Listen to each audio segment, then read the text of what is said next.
ဘဝဆိုတာတူတူပဲဘုန်းကြီးတို့တွေလည်းလူဘဝရထားတာဖြစ်တယ်ရနေတော့လူဘဝရထားတဲ့အခါမှာတို့ဘာတွေလုံးနေသလဲဆိုတာအဓိကကြားတယ်နော်ကိုလူဘဝရတဲ့အချိန်မှာဘာတွေလုပ်တယ်လဲတမန်အပြင်လူဘဝရောက်လာလို့ရှိရင်စီးပွားရှာမယ်စားစရာစာဝတ်နေပြည့်စုံအောင်ကြိုးပမ်းမယ်နော်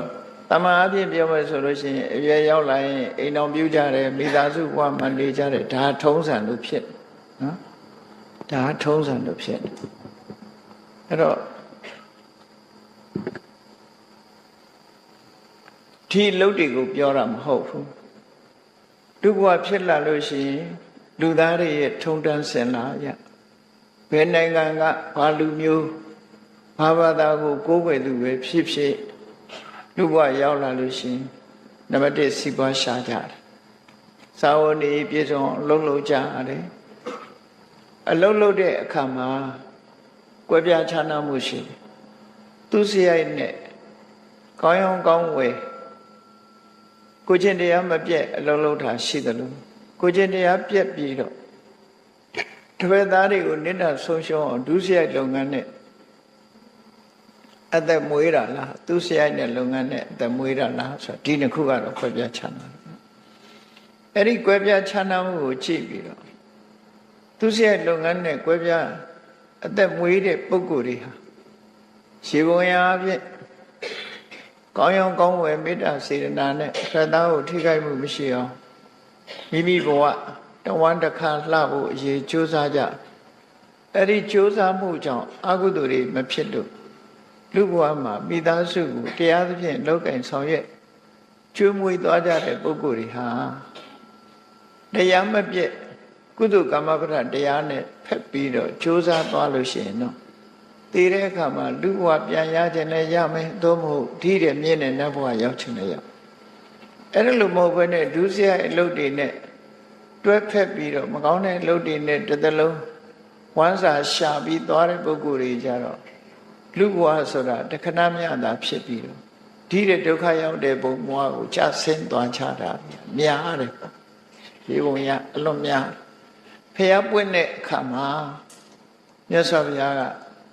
အသက်မမွေးသင့်ဘူးဒီလုပ်ငန်းတွေနဲ့အသက်မမွေးသင့်ဘူးလို့ဟောထားတာရှိတယ်ဥပမာလက်နဲ့အယောင်းဝယ်လုပ်ပြီးအသက်မမွေးသင့်ဘူးတတ္ထဝနိစ္စာလို့ခေါ်တယ်လက်နဲ့အယောင်းဝယ်လုပ်ပြီးတော့တရားတွေကိုသိစေတတ်တဲ့လက်နဲ့ကိုအယောင်းဝယ်မလုပ်သင့်ဘူးမစ္ဆဝနိစ္စာမူရစေဝအယောင်းဝယ်မလုပ်သင့်ဘူးတစ်ဖက်သားတွေထိခိုက်နေတာတယ်ဝိတဝနိစ္စာလူတွေကိုသိစေတတ်တယ်တရားတွေကိုသိစေတတ်တဲ့အစိတ်တွေအယောင်းဝယ်မလုပ်သင့်ဘူးဒါလည်းပါတယ်ပေါ့နော်နောက်သက်ရှိတရားအကောင်လောင်တွေမွေးပြီးတော့တတ်ပြီးတော့အသားရောင်းမှုဆိုတဲ့အသားရောင်းတဲ့အယောင်းဝယ်မျိုးလည်းမလုပ်သင့်ဘူးလို့သူတို့ဆိုလို့တယ်နောက်ဆုံးတစ်ခုကတော့ဘာလို့ဆိုရင်တတ္တဝနိစ္စာလူသားတရားကိုအယောင်းဝယ်မလုပ်သင့်ဘူးလို့ဆိုတာဒီကနေ့ခေတ်လူကုန်ကူးတယ်ဆိုတာမျိုးပေါ့နော်လူတယောက်ကိုကျွန်ဖြစ်ဒီကနေ့လူကုန်ကူးတယ်ဆိုတာကြတော့ရှေးခေတ်ကတော့ကျွန်ဖြစ်ရောင်းစားတယ်လို့ခေါ်တယ်ကျွန်ဖြစ်ရောင်းစားတယ်အဲ့ဒါလိုပဲလူကုန်ကူးတယ်ဆိုတဲ့လူတွေကအလုရှာပေးမယ်လို့မလိမ့်တပတ်ခေါ်သွားပြီးတော့အဲ့ဒီလူစီကငွေယူလိုက်ပြီးဒီလူကိုရောင်းထားခဲ့တာပဲမှားတော့အဲ့လိုဟာတွေကလည်းမကြားကျင်ဆုံးခဏခဏမြန်မာပြည်ထဲမှာတောင်ရှိတယ်အထူးသဖြင့်ပင်လယ်ထဲမှာအလုပ်လုပ်တဲ့လုပ်ငန်းတွေကလူကုန်ကူးတာအများဆုံးခံကြရတယ်ပင်လယ်ကမ်းခြေကနေအလှမ်းကွာတဲ့နေရာတွေမှာကြားဖောင်ဆိုတာတွေရှိတယ်အဲ့ဒီကြားဖောင်တွေမှာအလုပ်သွားလုပ်ရတဲ့ပုဂ္ဂိုလ်တွေကကမ်းနဲ့အဆက်အသွယ်ပြတ်သွားတဲ့အခါဖောင်ဦးစီးဆိုတဲ့လူခိုင်းတာအကုန်လုံးอ่ะနော်ဖောင်ဦးစီးဆိုတဲ့လူကလည်းအရက်ကိုမူးနေအောင်တိုက်ထားပြီးတော့ခိုင်းကျင်တယ်လို့ခိုင်းတည်သွားရင်လည်းရေထဲကန်ချလိုက်ရင်သူ့အလောင်းပြောင်းသွားပြီလေအဲ့မရှိဘူးမထင်နဲ့ဗမာပြည်မှာအဲ့ဒါမျိုးတွေရှိနေတယ်နော်သတင်းစာထဲမှာလည်းပါပါတယ်အဲ့တော့အလုံးရှာတဲ့ပုဂ္ဂိုလ်တွေက လောဘနဲ့တလားကိုဘယ်နှသိမ်းရမယ်လို့ဆိုတာတွေကိုယုံကြည်ပြီးတော့သွားတယ်လူကုန်ကူးမှုတွေကဒီခေတ်မှာပုံများလားသတိထားကြပေါ့အဲ့တော့မျိုးသမီးလေးတွေကလေးမလေးတွေလှုပ်ရှားခြင်းလို့ဝှချင်စားခြင်းလို့ကို့အမေကို့အဖေကို့မိသားစုရင်ကအရိတ်ကနေခွာပြီးတော့တခြားအောင်မသွားသင့်ဘူးပေါ့နော်တဝမ်းတစ်ခါမိသားစုနဲ့တွဲဖက်ပြီးအလုံးလုံးရင်လည်းစားမှာပါပဲအတိဒုက္ခတွေရောက်ကြတာတွေအများကြီးရှိတယ်ဒါသတိထားမှာဖြစ်တယ်နော်သတိထားမှာကိုယ်ကိုရောင်းစားလို့ရောင်းစားမှန်းတောင်မသိအောင်ခေါ်တဲ့လူကအလုပ်ပေးမယ်အလုပ်ရှိတယ်တလားကိုဘယ်လောက်ရမယ်မစားရဝါကမမသေးကြတဲ့အလုပ်ကိုဘယ်တော့မှအယုံကြည်မရှိနဲ့နော်ဘာကြီးရမယ်ပြောလဲမယုံနဲ့အဲ့ဒါတွေကိုယုံလို့လိုက်သွားတဲ့ပုဂ္ဂိုလ်တွေဟာဒုက္ခရောက်တာလေ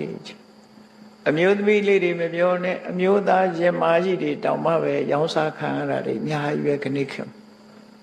ပြန်လာခြင်းလို့လည်းပြန်လာလို့မရဘူးရောင်းစားပြီးသွားပြီအဲ့ဒါလို့ဟာမျိုးတွေဟာအများကြီးပဲဒါသိတဲ့လောက်ကိုပြောတော့မသိတာတွေအများကြီးရှိအောင်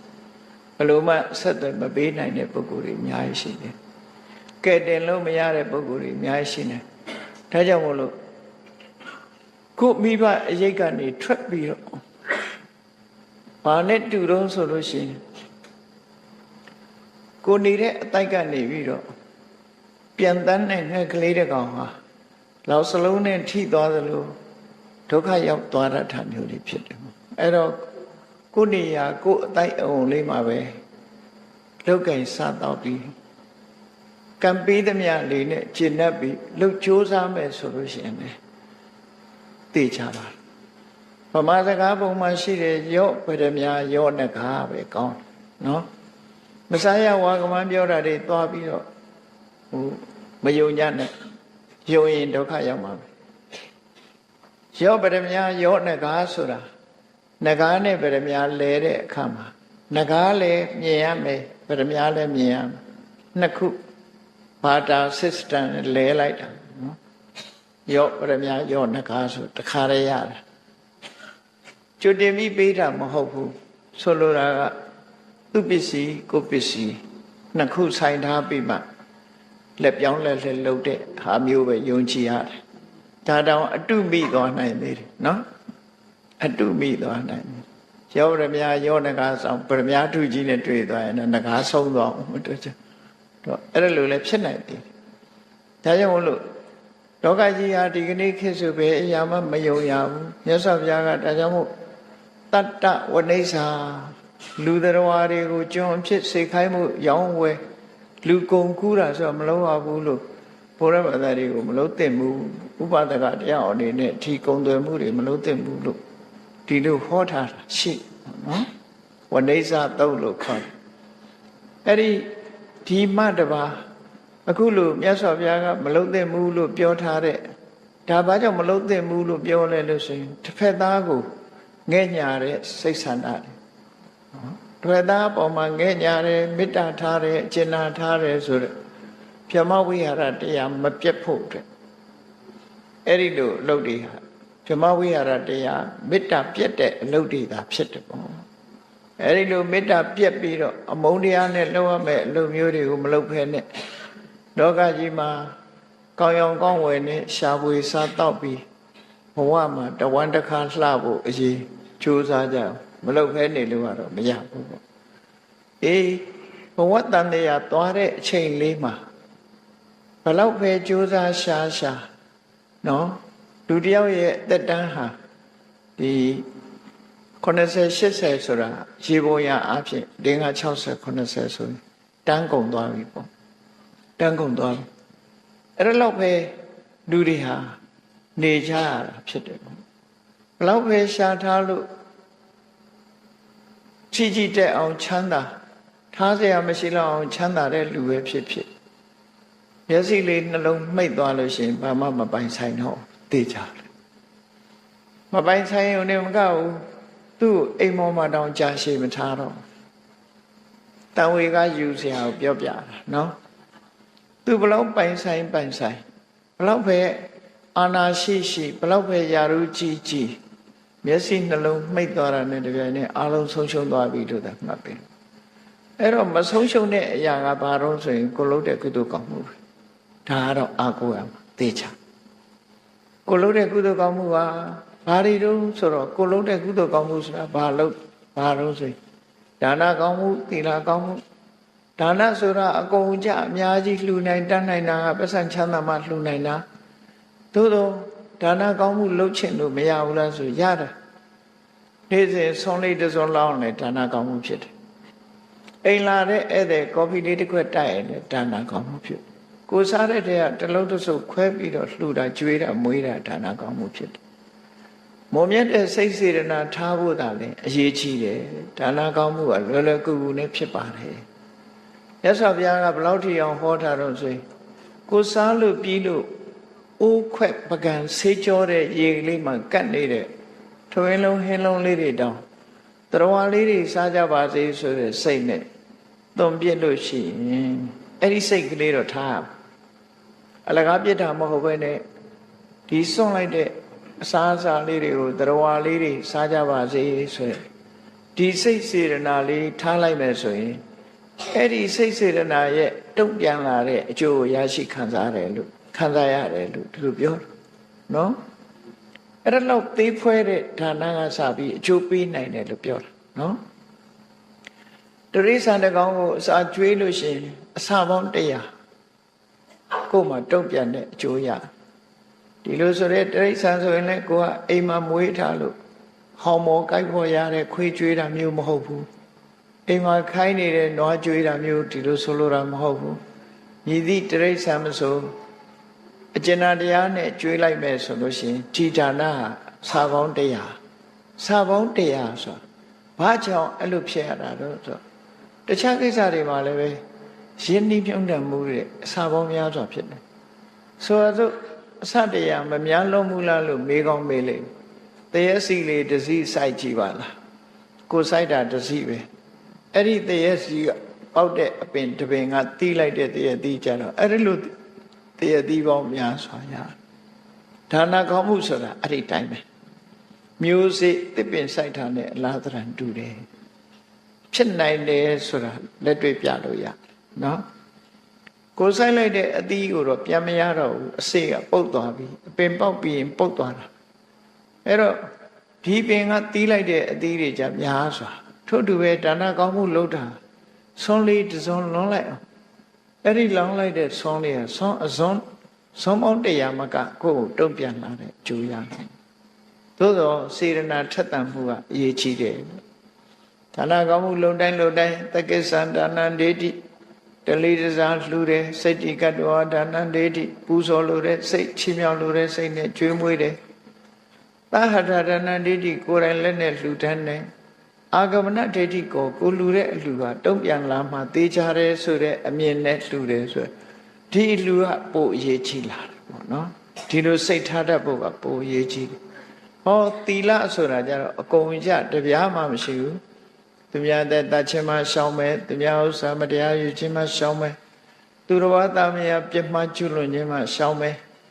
လိမ့်လိလက်ပြားပြီးသူတော်ဘာဒုက္ခရောက်အောင်ပြောဆိုခြင်းမှရှောင်တယ်မူရစေဝါရှောင်အဲ့ဒီရှောင်ကျင်မှု4ရက်ကကြီးမားတဲ့ကောင်းမှုကုသိုလ်ကြီးဖြစ်လာဘယ်လိုကြီးမားတဲ့ကုသိုလ်ကောင်းမှုအကျိုးပေးတဲ့အခါဘယ်လိုကြီးမားတော့ဆိုအခုခေတ်လူတွေထဲမှာတွေးကြတယ်မဟုတ်လားအသက်ရှည်ကြတယ်သက်ရှည်တဲ့ဘိုးဘွားတွေရှိတယ်ယောဂဝေဒနာတွေလည်းမတမတချို့ကင်းတယ်အသက်50 80 90ထိအောင်နေရတယ်အဲ့ဒါပါဏာတိပါဒရှောင်ခဲ့တဲ့ရလရဲ့အကျိုးပဲဖြစ်တယ်လူတွေကအသက်တော်ရှည်ခြင်းကြတယ်သို့တော့အလွယ်တကူသူများကိုညှင်းဆဲတယ်တပ်ဖြတ်တယ်ဆိုတဲ့အလုပ်ဟာအသက်တူခြင်းအကြောင်းပဲဖြစ်တယ်သူတော်ဘာဥစ္စာကိုခိုးယူခြင်းမပြုတ်ဘူးရိုးသားဖြောင့်မတ်စွာနေတယ်ဆိုတဲ့အကျိုးဟာကိုယ်ပစ္စည်းကိုရှာထားတဲ့ပစ္စည်းကိုကိုမပေးရင်ဘယ်သူမှမတရားယူလို့မရဘူး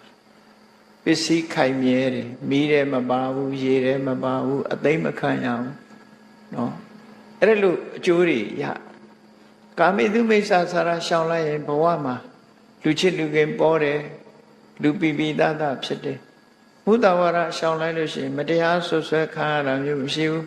သူ သူရမေရရှောင်လို့ရှိရင်အုံနောက်ကောင်းတယ်အိုင်ကျူမြင့်တယ်စဉ်းစားဉာဏ်ထက်မြက်တယ်ပညာသင်လို့ရှိရင်ထွတ်ထိပ်ရောက်တယ်ဒီလိုအကျိုးတွေကိုရတယ်အဲ့တော့ဒါတွေမရှောင်ဘူးဆိုလို့ရှိရင်သူဟာတက်တူတယ်ပစ္စည်းဥစ္စာခဏခဏပြက်တယ်အရာထဲမှာလူမုန်းများတယ်နော်မတရားဆွဆွဲမှုခံရတယ်အဲ့ဒါအပြင်မှာအခုခေတ်ဖြစ်နေတဲ့ဟာတွေလေလူ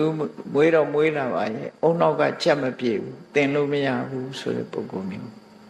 စိတ်ကမမှန်ဘူးဆိုတဲ့ autism တို့လိုဟာမျိုးတွေဖြစ်လာနော်မွေးတော့လာတယ်လူတော့ဖြစ်လာတယ်တိတ်အသုံးချလို့မရဘူးအဲ့ဒီလိုပုံကိုမျိုးတွေဖြစ်လာတတ်တယ်ဒါတွေဟာနောက်ဝိရင်အကြောင်းခံနေရှိတယ်လို့ဒီလိုသိထားအဲ့တော့ဘုရားဘာသာဖြစ်လာပြီဆိုရင်ကိုယ့်ရဲ့နေ့စဉ်ဘဝမှာကောင်းမြတ်တဲ့အလုပ်တွေနဲ့ရှင်သန်ဖို့ကြိုးစားအဲ့ဒါမှကောင်းမြတ်တဲ့ဘဝကိုရောက်တယ်အခုမတ္တရာစကားကိုပြောမဲ့ဆန္နမထေဆိုတာဖះနဲ့ဖွားဘက်တော်ဆိုတာတနေ့တည်းမွေးတဲ့လူပေါ့နော်ခုနှစ်တစ်ခုတည်းတလားတည်းတရက်ထဲမှာမွေးကြတယ်ထင်တယ်အဲ့မွေးတဲ့ထဲမှာမြတ်စွာဘုရားရဲ့ဖွားဘက်တော်သို့တော့အဆင့်တန်းချင်းကတားกว่าမြတ်စွာဘုရားကသုတ္တရဏမင်းကြီးရဲ့သားဖြစ်လာတယ်သူကသုတ္တရဏမင်းကြီးရဲ့အိမ်မှာကျွမ်းမရဲ့ဝမ်းထဲမှာမွေးပြီးတော့ကျွမ်းမသားဖြစ်ရတယ်မွေးတဲ့ရက်ကတော့တူတူပဲဘေးရင်ဆရာသွားမွေးရင်ဘယ်လိုပြောမလဲနော်ဘေးရင်ဆရာအဲ့ဒါသွားပြီးတော့တွက်ကြည့်ရင်ဘယ်လိုပြောမလဲဆုံးလာပြီနေ့မွေးတယ်မြတ်စွာဘုရားစာတာကြည့်မယ်ဆိုရင်ဘုရားဖြစ်မယ်လို့ဆိုရင်သူလည်းပဲအဲ့ဒီနေ့အဲ့ဒီချိန်မွေးတာဘာလို့ဘုရားမဖြစ်တယ်ဟုတ်လားအဲ့တော့စကိုင်းတောင်ရိုးမှာဆရာတော်ကြီးတစ်ပါးပြောနေတယ်ဆရာတော်ကြီးတစ်ပါးပြောတာတဲ့ဘေးရင်နေငါမယုံဘူးလို့ပြောတယ်အလကားဘေးရင်နေကမှန်တယ်မဟုတ်ဘုရားလောင်းတဲ့နက္ခတူအချိန်တူတပြိုင်နဲ့မွေးတာအာဘောကာယဆံရွှေကံဆိုပြီးတော့ဖွားဘက်တော်9ဦးဆိုပြီးတော့ပြအဲ့ဒီမဲ့လူသားမဟုတ်တာတွေတော့ပါအာဆိုတာအာနန္ဒာသို့မဟုတ်စီးတော့ဆင်ကြီးလို့လည်းအဓိပ္ပာယ်ရဘောဆိုတာအာဘောကာယဘောဓိပင်ကိုပြောကာဆိုတာကာလုဒ္ဒရာအမတ်အာဘောကာယယဆိုတာယတောတရာဆံဆိုတာအခုမောင်ဆံမြင်းမီဆွဲမောင်ဆံဆံရွှေကံရွှေစွာရွှေအိုးကြီးလေးလိုကံဆိုတာကဏကမြင်းမြတ်စွာဘုရားရဲ့ဖွားဘက်တော်တွေလို့စာပေကျမ်းဂန်မှာတို့ဆိုတာအဲ့ဒီပဲဘုရားဖြစ်တာတူတယ်ပဲဘီရင်ဆရာကရက်ချုပ်လုပ်ပြီးတော့ဇာတာဖွဲ့လိုက်မယ်ဆိုလို့ရှိရင်ဘယ်လိုထွက်လာမလဲစဉ်းစားကြည့်ပေါ့ကိုယ်တနေ့တစ်ချိန်နဲ့ထွက်လာနော်ထွက်လာမှာအဲ့တော့ဆရာတော်ကြီးတို့ကဆွမ်းစားရင်စကားဝိုင်းမှာပြောတော့မယုံဘူးလို့ပြောမယုံဘူးပြောတော့နည်းနည်းဘေးရင်ဝါသနာပါတဲ့ဆရာတော်ကြီးတစ်ပါးသူကိုရောပရိတ်ကြီးမရဘဲနဲ့ရှောက်ပြောမနေနဲ့မယုံဘူးဆိုတာပရိတ်ကြီးလည်းမရဘူးပေါ့ပရိတ်ကြီးမရဘူးလို့ပြောခါဘုံကြီးလှုပ်ဆမ်းမအောင်ဘာလို့ပေါ့ပရိတ်ကြီးမရဘူးဆိုပရိတ်ကြီးတဲ့မဲ့ပါတယ်လေတဲ့ပူရင်တံဘောရိတံပါရိဆိုဘုရားဖြစ်ဖို့ကုသိုလ်ကံစီးပုကဲမှဘုရားဖြစ်မှာပေါ့ဒီနေ့မွေးတိုင်းပဲဖြစ်မှာလဲပေါ့အဲ့လိုဖြည့်တယ်နော်အဲ့လိုဖြည့်တယ်အဲ့တော့အရေးကြီးတာပူရင်တန်ကအရေးကြီးတယ်မွေးတဲ့နေ့ကအရေးမကြီးဘူးပေါ့ဒီလိုဆိုတော့ကုသိုလ်ကောင်းမှုတွေလုပ်ပြီးတော့ပါရမီပြည့်ဖို့ရအရေးကြီးတယ်ဆိုတဲ့အဓိပ္ပာယ်တစ်ခါရပြန်တယ်ဒီနေ့ဒီရဲ့မွေးတိုင်းထူးချွန်တယ်လို့ပြောလို့မရဘူးပေါ့နော်အဲ့တော့အရေးကြီးဆုံးကတော့ကိုလုပ်ခဲ့တဲ့ကုသိုလ်ကောင်းမှုဟာတမိုးကြီးမားဆုံးရေးကြီးဘုံကံပါရမီချင်းကွယ်ကြည့်နေသုတ္တရဏမင်းကြီးရဲ့သားနဲ့ကျွမ်းမသားတနေ့တည်းတစ်ချိန်နဲ့မွေးကြတာပဲလေဟုတ်ပြီအဲ့ဒီဆန္နဆိုတာရဲ့အတိတ်ဘဝကသူဘာတွေလုပ်ခဲ့တာတော့ဆိုတာတစ်စီတစ်စောင်းကြည့်ချင်တယ်ဘုန်းကြီးတို့တွေလည်းအခုလူဖြစ်နေတယ်ဘာတွေလုပ်နေကြလဲကိုယ့်ကိုစဉ်းစားကြည့်ကြရနော်ကိုလုပ်တဲ့အလုပ်တွေဟာကိုယ့်ဘဝကိုဘယ်အဆင့်ထိအောင်မြင့်တင်ပေးနိုင်တယ်ဆိုတာသင်္ကန်းစာကျူလို့ရတယ်ပေါ့ဆန္ဒဟာဟိုကဘာပေါင်းမြောင်များစွာတော့ကလူဖြစ်တဲ့အချိန်မှာပညာရှိသူတော်ကောင်းတွေနဲ့လည်းဆုံကောင်းဆုံမိမယ်ဖရာသာသနာနဲ့လည်းဆုံကောင်းဆုံမိမယ်အခုဘုန်းကြီးတို့တွေကောရမဘုရားလက်ထက်မှာ လူလာဖြစ်ပြီးဗုဒ္ဓဘာသာဖြစ်နေဒါရှေးဘုရားတွေနဲ့လည်းဆုံကောင်းဆုံခဲ့လိမ့်မယ်အခုဘဝမှာတော့ဗုဒ္ဓဘာသာမဖြစ်ဘူးဘုရားဝေးတရားဝေးပုဂ္ဂိုလ်တွေဘာသာတရားကအလှမ်းကွာနေတဲ့ပုဂ္ဂိုလ်တွေဘုရားသံတရားသံအဆုံးအမတွေနဲ့အလှမ်းကွာတဲ့ပုဂ္ဂိုလ်တွေဟာဘယ်လိုအခြေအနေကနေလာရဲဆိုတာစဉ်းစားတာကြည့်နော်လူဖြစ်တိုင်းဒီလိုမဟုတ်အဲ့တော့ဒီဆန္ဒရဲ့အလောင်းမှာရှေးဘုရားတွေမှာကုသိုလ်ကောင်းမှုတွေလုပ်ခဲ့ပြီးတော့မြတ်စွာဘုရားအလောင်းတော်ဗျာဒိတ်ခတ်နဲ့ထဲမယ်ပါဝင်တဲ့သိတ္တထဘုရားဆိုတာပွင့်ရဘူးတယ်အဲသိတ္တထဘုရားက94ကဘာမှာပွင့်တာအဲ့ဒီသိတ္တထဘုရားရဲ့လက်ထက်မှာသူကလူဖြစ်တယ်အဲတမန်လူတယောက်ပဲလူဖြစ်တယ်တနေ့တော့သူကံကောင်းရင်တော့သူကလည်းတော်တယ်သွားတယ်မြတ်စွာဘုရားကလည်းတော်တယ်ဒီပါးရဲကြွရာကနေလန်ခီကြွရင်ကနေသိတ္တထမြတ်စွာဘုရားကတစ်ပင်တပင်ဘက်ကိုဥတီပြီးတော့သွားပြီးထိုင်မဲ့အမူအရာပြသူတစ်ပင်အောင်ထိုင်မဲ့ဆိုတဲ့အနေအထားမျိုးလုပ်တဲ့အခါသူကတရားတရားတွေဖြစ်ပြီးတော့အနိဒာမှာရှိတဲ့သိရွက်တွေအကုန်လုံးတစ်ခက်တွေချိုးသိရွက်တွေစုပြီးတော့မြတ်စွာဘုရားထိုင်ဖို့နော်အေးမြတ်မြတ်တန်တန်ပြတ်ပြတ်ထိုင်နိုင်အောင်လို့သိရွက်တွေကိုခင်းပေးတယ်သိရွက်အခင်းတခင်းကိုခင်းပေးတယ်ဥပမာငပြောပြက်တွေဆိုရင်ငပြောရွက်တွေဒီလိုခင်းမှာပေါ့နော်သိရွက်တွေကိုကြာကြာနာနာခင်းပြီးတော့ပေးလိုက်တဲ့အခါဖះကလည်းသူ့ကိုချီးမြှောက်တဲ့အနေနဲ့တစ်ပင်အောင်မှာထိုင်တဲ့အခါမှာအနိဒာရှိတဲ့ပန်းမင်တွေကတောပန်းတွေနဲ့ခုပြီးတော့သူကဖះကိုပူဇော်တယ်အဲ့ဒီတည်ငါတခဏလေးတွေးလိုက်တဲ့အချိန်လေးမှာသူ့စိတ်ချီနူးမှုရပြီးမြတ်စွာဘုရားရဲ့ဝေယဝိဆလုပ်ပြီးလှူဒန်းလိုက်တာကြည်သူတပြားမှကုန်တာမဟုတ်ဘူးကုသိုလ်ကောင်းမှုလုပ်လိုက်နော်အဲ့ဒီလိုလှုပ်ဖြစ်ဖို့ကတော့အရေးကြီးတယ်ပေါ့သူလဲသူလန်းသူသွားတာသူကသူထိုင်လိုက်မယ်ငါလဲငါလန်းငါသွားမယ်ဆိုရင်တော့ဒီကုသိုလ်ရလိုက်မှာမဟုတ်ဘူးအဲ့လိုမဟုတ်ဘဲနဲ့သူစိတ်ကဒါသူတော်သူမြတ်ပုဂ္ဂိုလ်တို့ပဲဆိုပြီးတော့တပင်အောင်မှထိုင်မယ်ဆိုရင်ဆူညောင်းခလုတ်တွေတန်ရှင်းတာမရှိဘူးဒါကြောင့်မို့လို့ထိုင်စရာနေရာလေးတစ်ခုကိုအလင်းမြန်လောက်ကင်ဆောင်ရွက်ပြီးတော့ပေးလိုက်လို့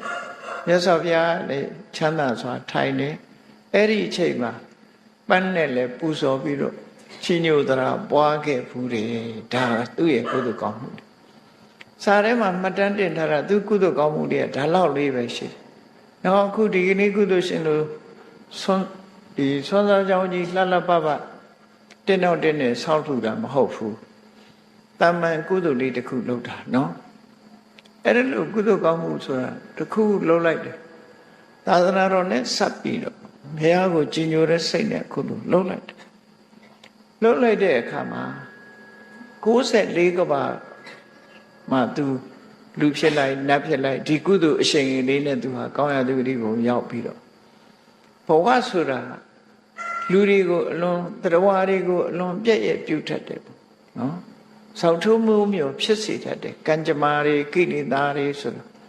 လူရဲ့စိတ်ဆန္ဒတွေရတယ်အတ္တမဆန်းကျဲတယ်ကောင်းတဲ့စိတ်ရှိတယ်လို့မကောင်းတဲ့စိတ်တွေရှိတယ်ကံအားလျော်စွာထူထူဘဝရောက်သွားပြီခေါ်တော့မြတ်စွာဘုရားပွင့်တော်မူတဲ့အချိန်မှာပွင့်တော်မူတဲ့ခေတ်ရောက်တဲ့အခါကျတော့ဘုရားလောင်းကသုတ္တရဏမင်းကြီးနဲ့မေရမယာတို့ရဲ့သားရဏဖြစ်မွေးဖွားတဲ့နေ့မှာပဲသုတ္တရဏမင်းကြီးရဲ့အိမ်မှာနေတဲ့ကျော်မတူရဲ့သားဖြစ်သူ့ကိုမွေးတာပဲဆန္ဒလို့နာမည်ပေးထားတယ်ဒါသူဇလန်းလေးပဲနော်သူလုပ်ခဲ့တဲ့ကုသိုလ်ကောင်းမှုကလည်းခုနတိပြအခင်းလေးခင်းပြီးတော့လှူခဲ့တယ်ပန်းလေးနဲ့ပူဇော်ခဲ့တယ်ဒါလေးပဲရှိတယ်အဲ့ဒါလို့နဲ့သူ့ဘဝဟာစပြီးတော့အရွယ်ရောက်တဲ့အခါကျတော့ဖះလောင်းနဲ့ကစားပေါ်ကစားဘက်ခိုင်းပေါ်ခိုင်းဘက်လှုပ်ဖို့ခိုင်းဘက်ပေါ့နော်ဖះလောင်းခိုင်းတာတွေလှုပ်ပေးရတယ်သူကခစားပြီးတော့နေရတယ်အဲ့ဒီမှာဖះလောင်းနဲ့တက်တူရွယ်တူဆိုတဲ့အခါကျတော့ခိုင်းကြရှိလဲသူခိုင်းတာများတော့ရင်းနှီးကြရင်းနှီးတယ်ဖះလောင်းစီးတဲ့မြင်းကိုသူကဆောင်းရှောက်ရတယ်နောက်ပိုင်းကျ အရွယ်ရောက်လာတဲ့အခါကျတော့ကဏိကမြင်းကြီးကိုသူကကျွေးရတယ်မွေးရတယ်ရေချိုးပေးရတယ်ဘုရားလောင်းကဥယျာဉ်သွားခြင်းနဲ့ဆိုရင်သူကမြင်းကိုကပေးရဟောဒီအလုပ်တွေသူလုပ်ရတယ်အဲ့တော့မြင်းမိဆွဲမောင်ဆန်ဆိုတာဗမာလူတွေကမြင်းမိဆွဲမောင်ဆန်ဆိုတာပကြီးဆရာတွေကတော့မြင်းရဲ့အမီးကိုနောက်ကနေဆွဲလိုက်တာမြင်းခန္ဓာနဲ့သိမှာပေါ့အမှန်ကတော့အဲ့လိုဆိုလိုတာမဟုတ်ဘူးမြင်းပေါ်တက်ထိုင်ပြီးတော့မြင်းရဲ့အမီးကခတ်တဲ့အခါမှာရှေ့ကဒီဖះလောင်းကိုမထိအောင်လို့သူကမြင်းအမီးကိုအပေါ်စီးရင်ကင်ထားတာကိုပြောတာစဉ်းစားကြည့်လေကမြင်းမိဆွဲပြီးသူလိုက်တော့တောထွက်တာမြင်းမိဆွဲသို့တော့မြင်းမိဆွဲမောင်ဆန်ဆိုတာအပေါ်ထိုင်ရင်နောက်ကနေပြီးတော့မြင်းမိကိုကင်လိုက်တဲ့လူဒီအဓိပ္ပာယ်မျိုးယူအောင်သို့တော့လဲပကြီးဆရာတွေကောင်းမှုကြောင့်မြင်းမိကြီးဆွဲပြီးတော့နောက်ကနေတန်လန်းကြီးလိုက်ရလို့ရှင်မြင်းကဏ္ဍနဲ့လမ်းမှာပြုတ်ကြရင်မှသိချတယ်ပေါ့ဘယ်လိုလုပ်လိုက်လို့ရမှာတော့သဘာဝတရားနဲ့လည်းဆန့်ကျင်ဒီလိုမဟုတ်ဘူးနော်မြင်းကိုပြင်ပေးရတယ်မြင်းတန်ရှင်းရေးလုပ်ပေးရတယ်အကုန်လုံးမြင်းရဲ့ဝေယဝိဆဆောင်ရွက်ရတယ်ရသော်ဘုရားလောင်းတောထွက်တဲ့နေ့ကြတော့သူကဘုရားလောင်းရဲ့ခြေရင်းနားမှာအိတ်တာစောင့်ပြီးအိတ်တာညတကောင်ထားတဲ့အခါတူတူလူမသိသူမသိတိတ်တိတ်တောထွက်မှာဖြစ်သည့်အတွက်ကြောင့်သူ့ကိုနှိုးပြီးတော့မြင်းကိုပြင်ခိုင်းလိုက်တာညတကောင်ကျော်လေးမှာ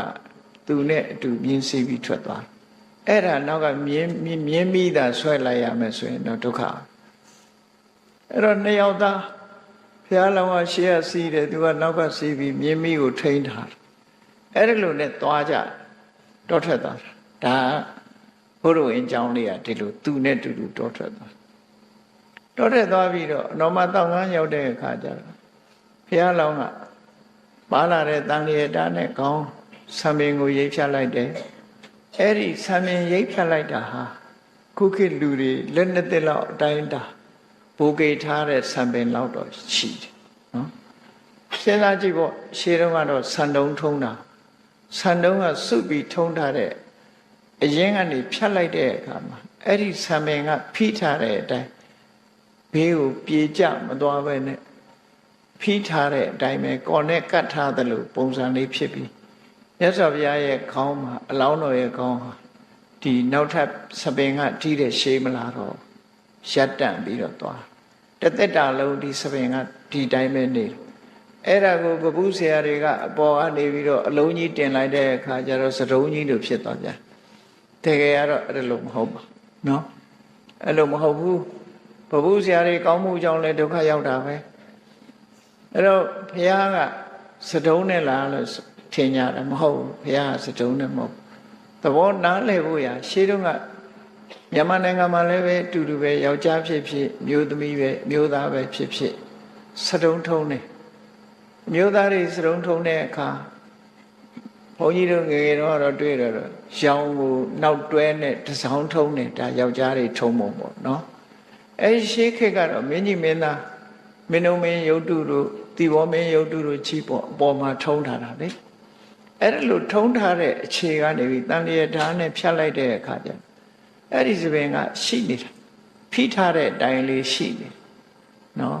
ဖိထားတဲ့ခေါင်းပြောင်ရိပ်ထားတဲ့ပုံစံမဟုတ်ဘူးသပင်ဖုံးနေတဲ့ပုံစံလေးအဲ့ဒါလိုပဲဖြစ်ရအဲ့ဒါကိုကိတုမာလာလို့ခေါ်တဲ့ဘုရားလောင်းရဲ့သပင်ကရောင်ကြီးကဖိတ်ဖိတ်ကလေးတောက်နေတယ်စတုံးအရင်ကဖြတ်တော့စုနေတဲ့အချွန်သေးသေးလေးကအယောင်လေးကိုထည့်ပြီးတော့ကေတုမာလာရောင်လျံဆိုပြီးထည့်လို့တော့စတုံးကြီးလိုဖြစ်သွားအမှန်ကတော့အယောင်ထည့်တာကကြီးသွားတော့စတုံးဖြစ်တယ်မှန်အယောင်ပဲစတုံးမဟုတ်ဘူးလို့ဒီလိုပြောမြတ်စွာဘုရားကိုအဲ့ဒီခေတ်မှာတွေ့တဲ့ပုဂ္ဂိုလ်တွေကကတုံးလို့ပဲခေါ်တာပဲလေစတုံးမရှိဘူးကတုံးပဲဒီကနေ့ခေတ်မှာလည်းပဲဘုန်းကြီးတွေကိုမြတ်စွာဘုရားခွင့်ပြုထားတာလက်နှစ်တစ်ထီအောင်သဘင်အရှိထားလို့ရတီဟိုဟာဘုန်းကြီးတွေတော့သဘင်အရှိထားတယ်ဗမာပြည်ကတော့မထားပါဘူးရှားတာနဲ့ရိပ်ပြကြ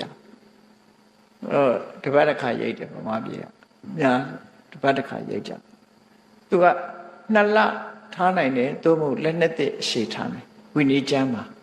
2လဒွေမာတိကံဝါဒွိဝင်ကုလံ2လ ထားနိုင်တယ်ဆိုရင်တန်တဲ့ပုဂ္ဂိုလ်တွေကြတော့2 လပြည့်တာ2 လအတွင်းမှာပဲသူကလက်နှစ်တစ်တည်းကြော်သွားနိုင်တယ်ဒါမှမဟုတ်လက်နှစ်တစ်နဲ့ဖြတ်အောင်သူတို့ကြမတန်တဲ့ပုဂ္ဂိုလ်ကြတော့2 လနဲ့လက်နှစ်တစ်ကတ်ချင်ကြတယ်ပေါ့အဲ့တော့အရှိကလက်နှစ်တစ်တည်းလည်းမပို့ရဘူး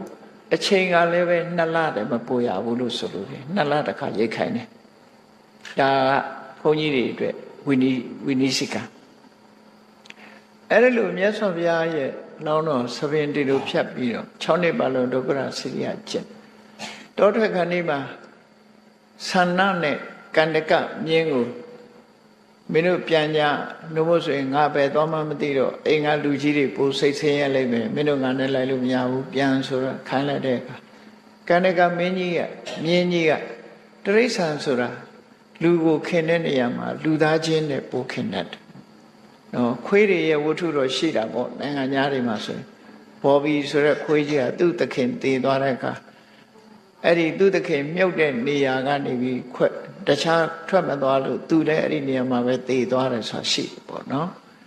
အဲ့တော့ကန္တကမြင်းဟာလည်းအဲ့တိုင်းပဲဘုရားလောင်းကသူတို့ပြန်လွတ်တဲ့အခါမှာခြေကွဲဝမ်းနေပြီးတော့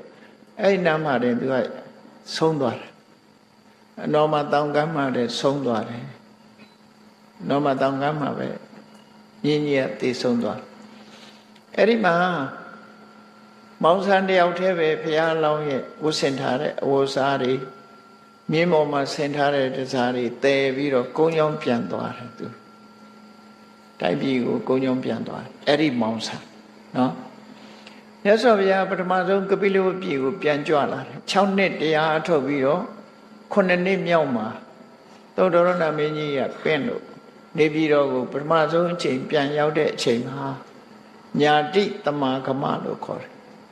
ဆွေတော်မျိုးတွေနဲ့ဆုံစည်းတဲ့ပွဲမှာမြတ်စွာဘုရားတကူပြားတွေဟာပြတော့အလုံးကဘုရားရဲ့စွမ်းရည်တတ္တိတွေကိုချီနူးတွေ့ရတဲ့အခါချီနူးဝမ်းသာတရားတရားဖြစ်ပြီးတော့သာသနာ့ဘောင်ဝင်ကြတယ်အဲ့ဝင်တဲ့ထဲမှာသူလည်းပဲမြတ်စွာဘုရားတန်ရောစင်နဲ့သာသနာ့ဘောင်ဝင်သွားတယ်သူလည်းတန်ရောစင်နဲ့ဝင်တာချီညိုလုံးဝင်တာမဟုတ်ဘူးနော်တန်ရောစင်နဲ့ဝင်သွားပြီးတော့သူဘာလုပ်တယ်လဲလို့ဆိုလို့ရှိရင်မြတ်စွာဘုရားဝင်ပြီးတော့သူ့မှာဘယ်လိုအယူဆတစ်ခုခေါင်းထဲမှာရောက်လာလဲဆိုအမကံဗုဒ္ဓောနော်အမကံဗုဒ္ဓောအမကံဓမ္မောအမကံအယပုဒ္ဒေနအဘိသမိတောဓမ္မောဆိုပြီးသူကယဟန်တန်ဃာတွေကိုမတည့်ဘူးသူသာသနာပေါင်းဝင်တဲ့အချိန်မှာ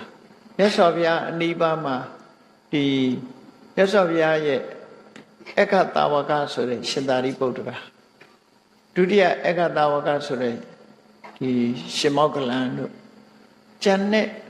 ယဟန်တွေတို့ဆိုတာအများကြီးပဲအဆင့်အတန်းတွေကလည်းပဲမြတ်စွာဘုရားပြီးရင်ဒုတိယအဆင့်ကရှင်သာရိပုတ္တရာအဲ့ဒီနောက်ပြီးရင်ရှင်မောကလန်အဲ့ဒီနောက်မှာယဟန်တွေသူ့အဆင့်နဲ့သူယာဓုတွေကရထားပြီးနေကြ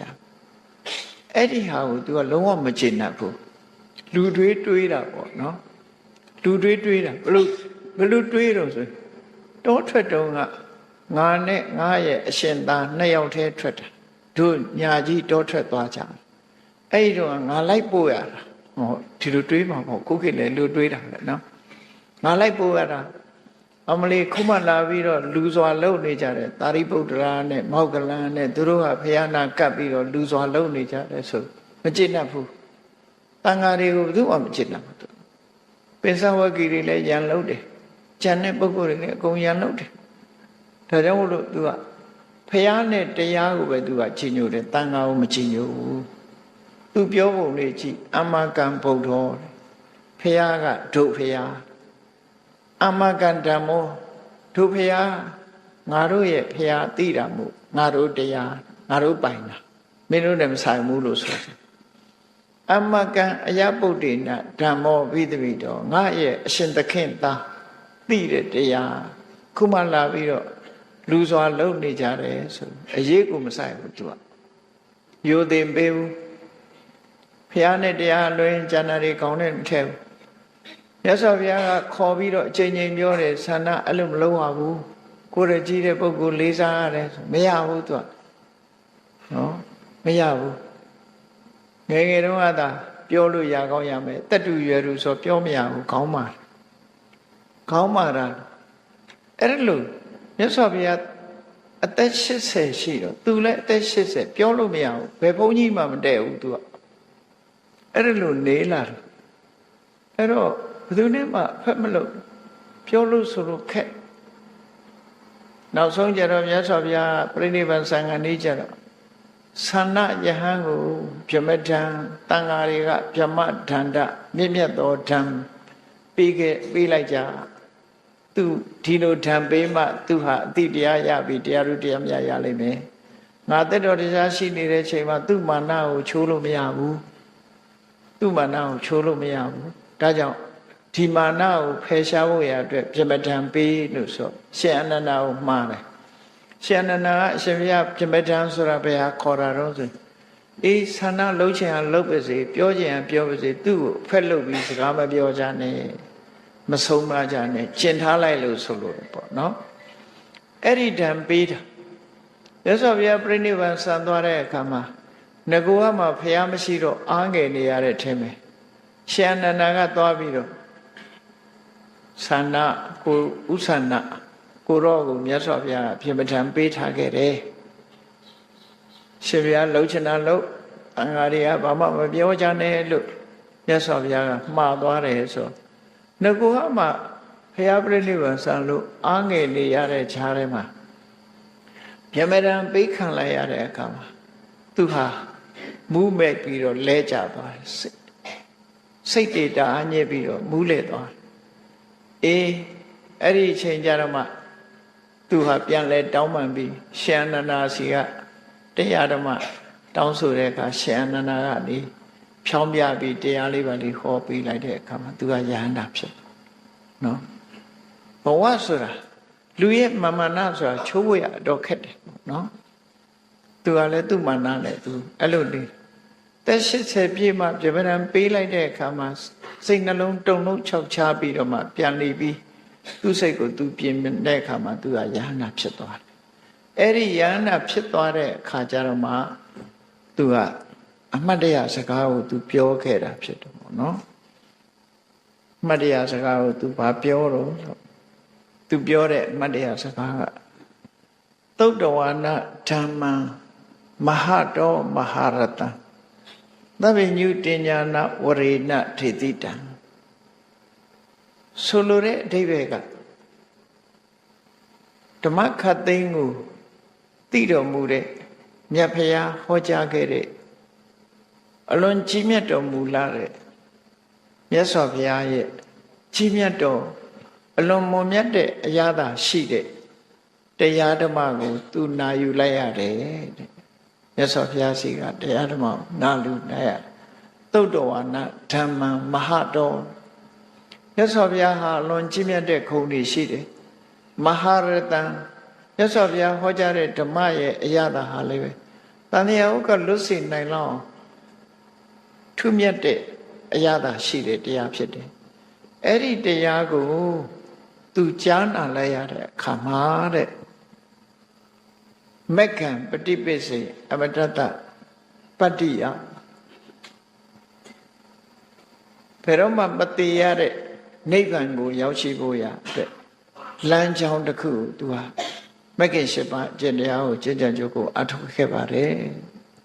ဟုတ်တယ်ပြမတန်ချခံလိုက်ရတဲ့အခါမှာတန်ဝေကရပြီးရှင်အနန္ဒမထေရမြတ်စီကလမ်းစဉ်တရားအတိုင်းကျင့်ကြံကြိုးကိုအထောက်လိုက်တာယောဂခေမတ္တယော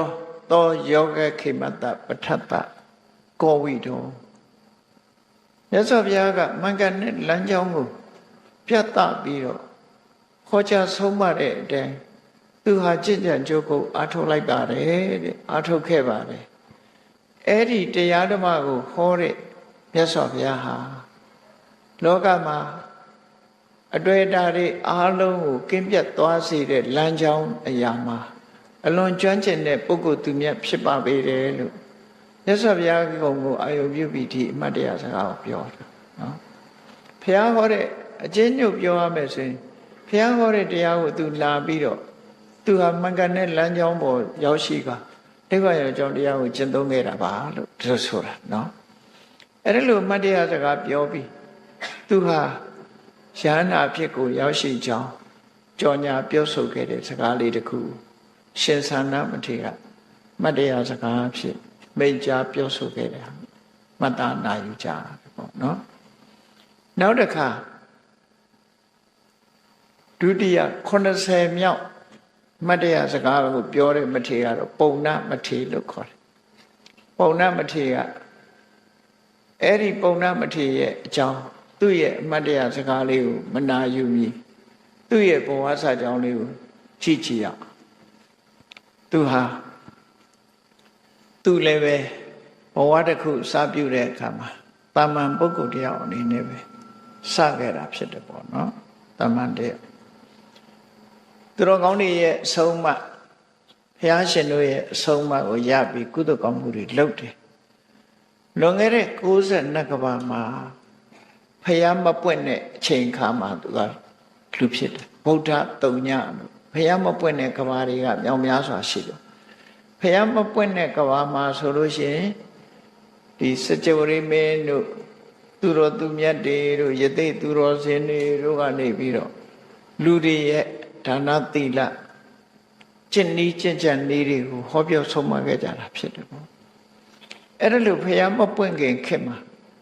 သစ္စာလေးပါးကိုဟောပြောနိုင်တဲ့ပုဂ္ဂိုလ်မရှိဘူးနိဗ္ဗာန်ဆိုတာဟောပြောနိုင်တဲ့ပုဂ္ဂိုလ်မရှိဘူးသို့တော့သူ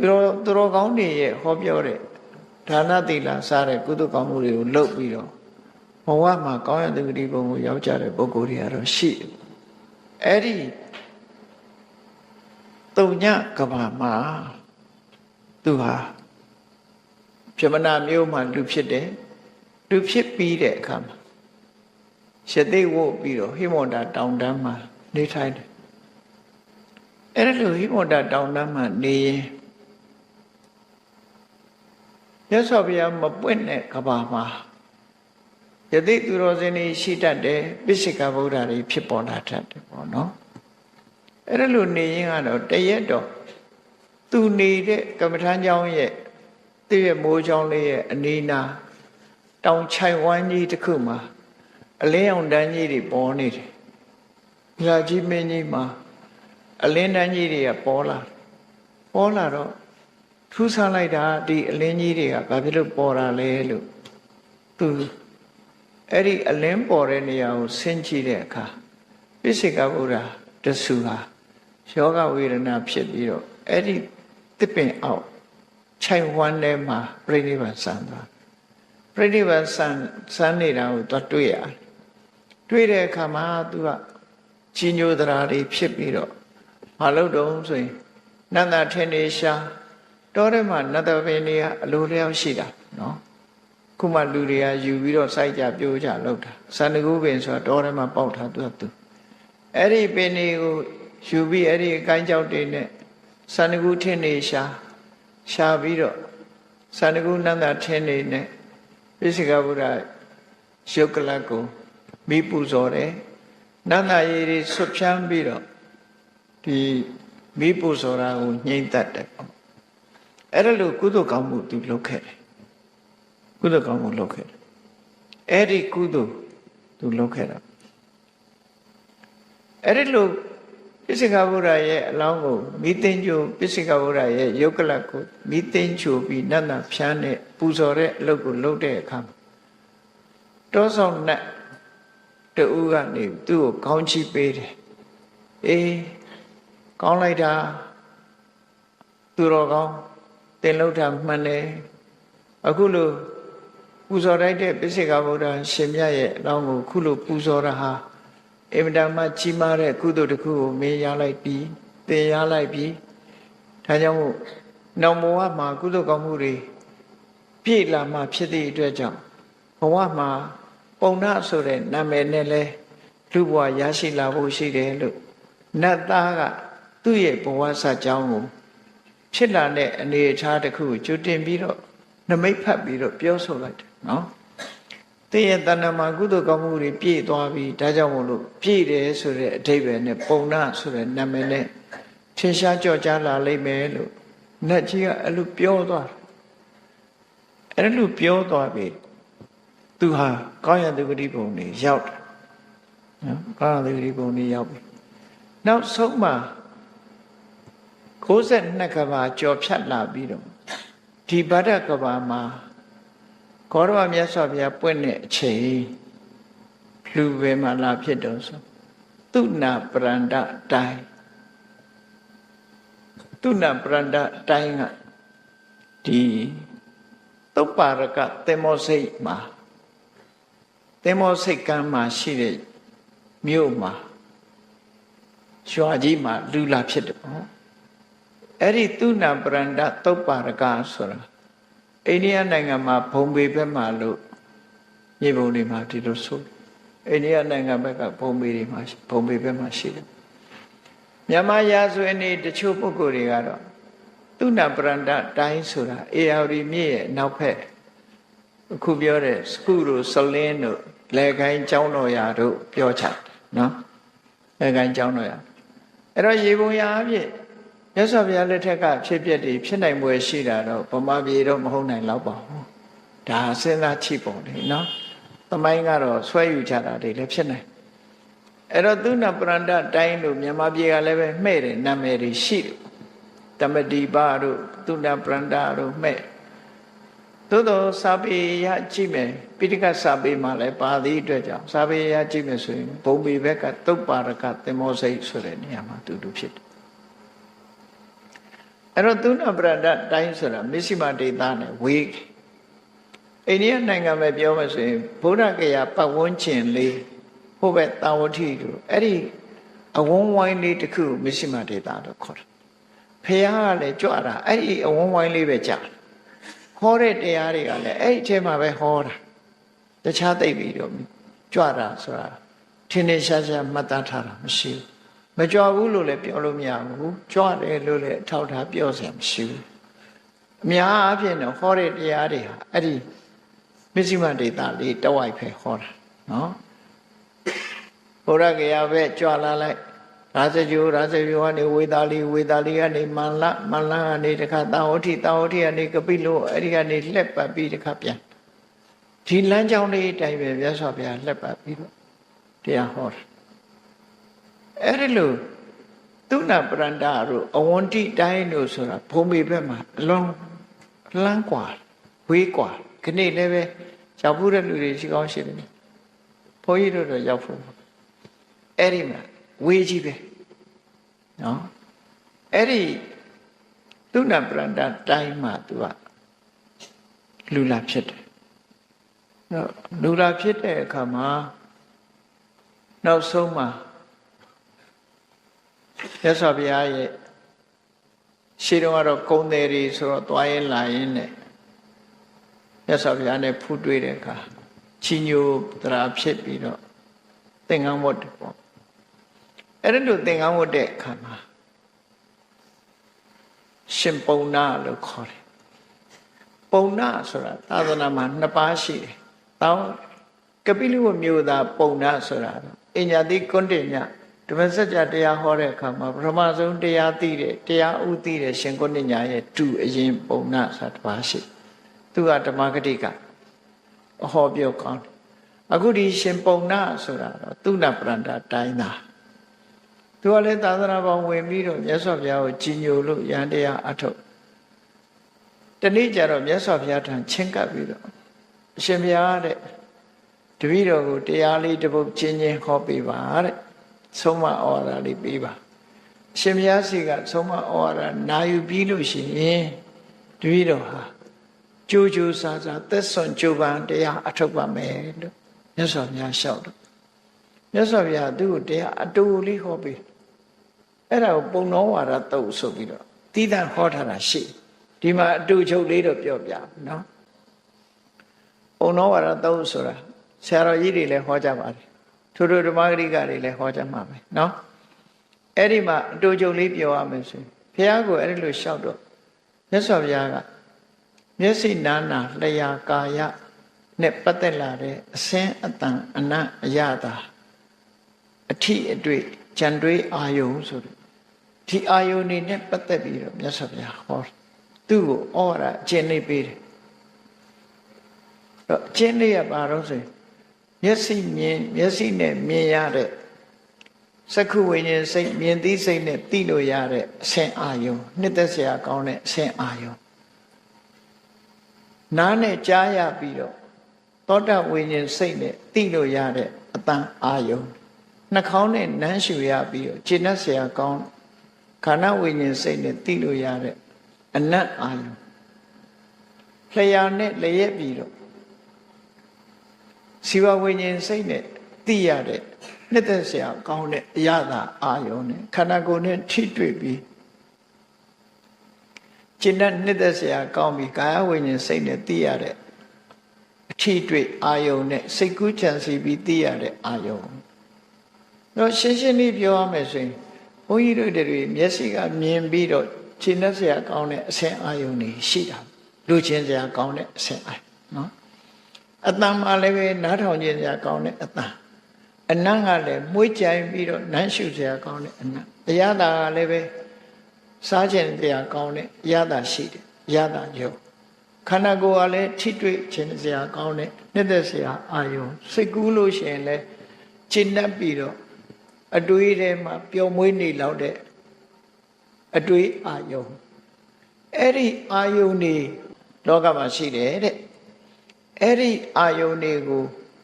ရှင်းတတ်တယ်နှစ်သက်တယ်လူချင်းတယ်တတ်မဲ့တယ်ဆိုတာနန္ဒီဆိုတဲ့တဏှာဖြစ်တာပဲနန္ဒီဒုက္ခတမူလံလူချင်းတတ်မဲ့တဲ့တဏှာဖြစ်ပြီဆိုရင်မင်းဒုက္ခဖြစ်တော့မယ်ဒုက္ခဖြစ်ခြင်းရဲ့အကြောင်းတရားပဲလို့မြတ်စွာဘုရားကဟောလိုက်တာအဲ့ဒါလေးပဲနော်ကဲဘုန်းကြီးတို့တွေလည်းစဉ်းစားကြည့်လေမျက်စိကမြင်တဲ့နှစ်သက်စရာကောင်းတဲ့အစဉ်အာယုံကိုကျင့်တတ်နေ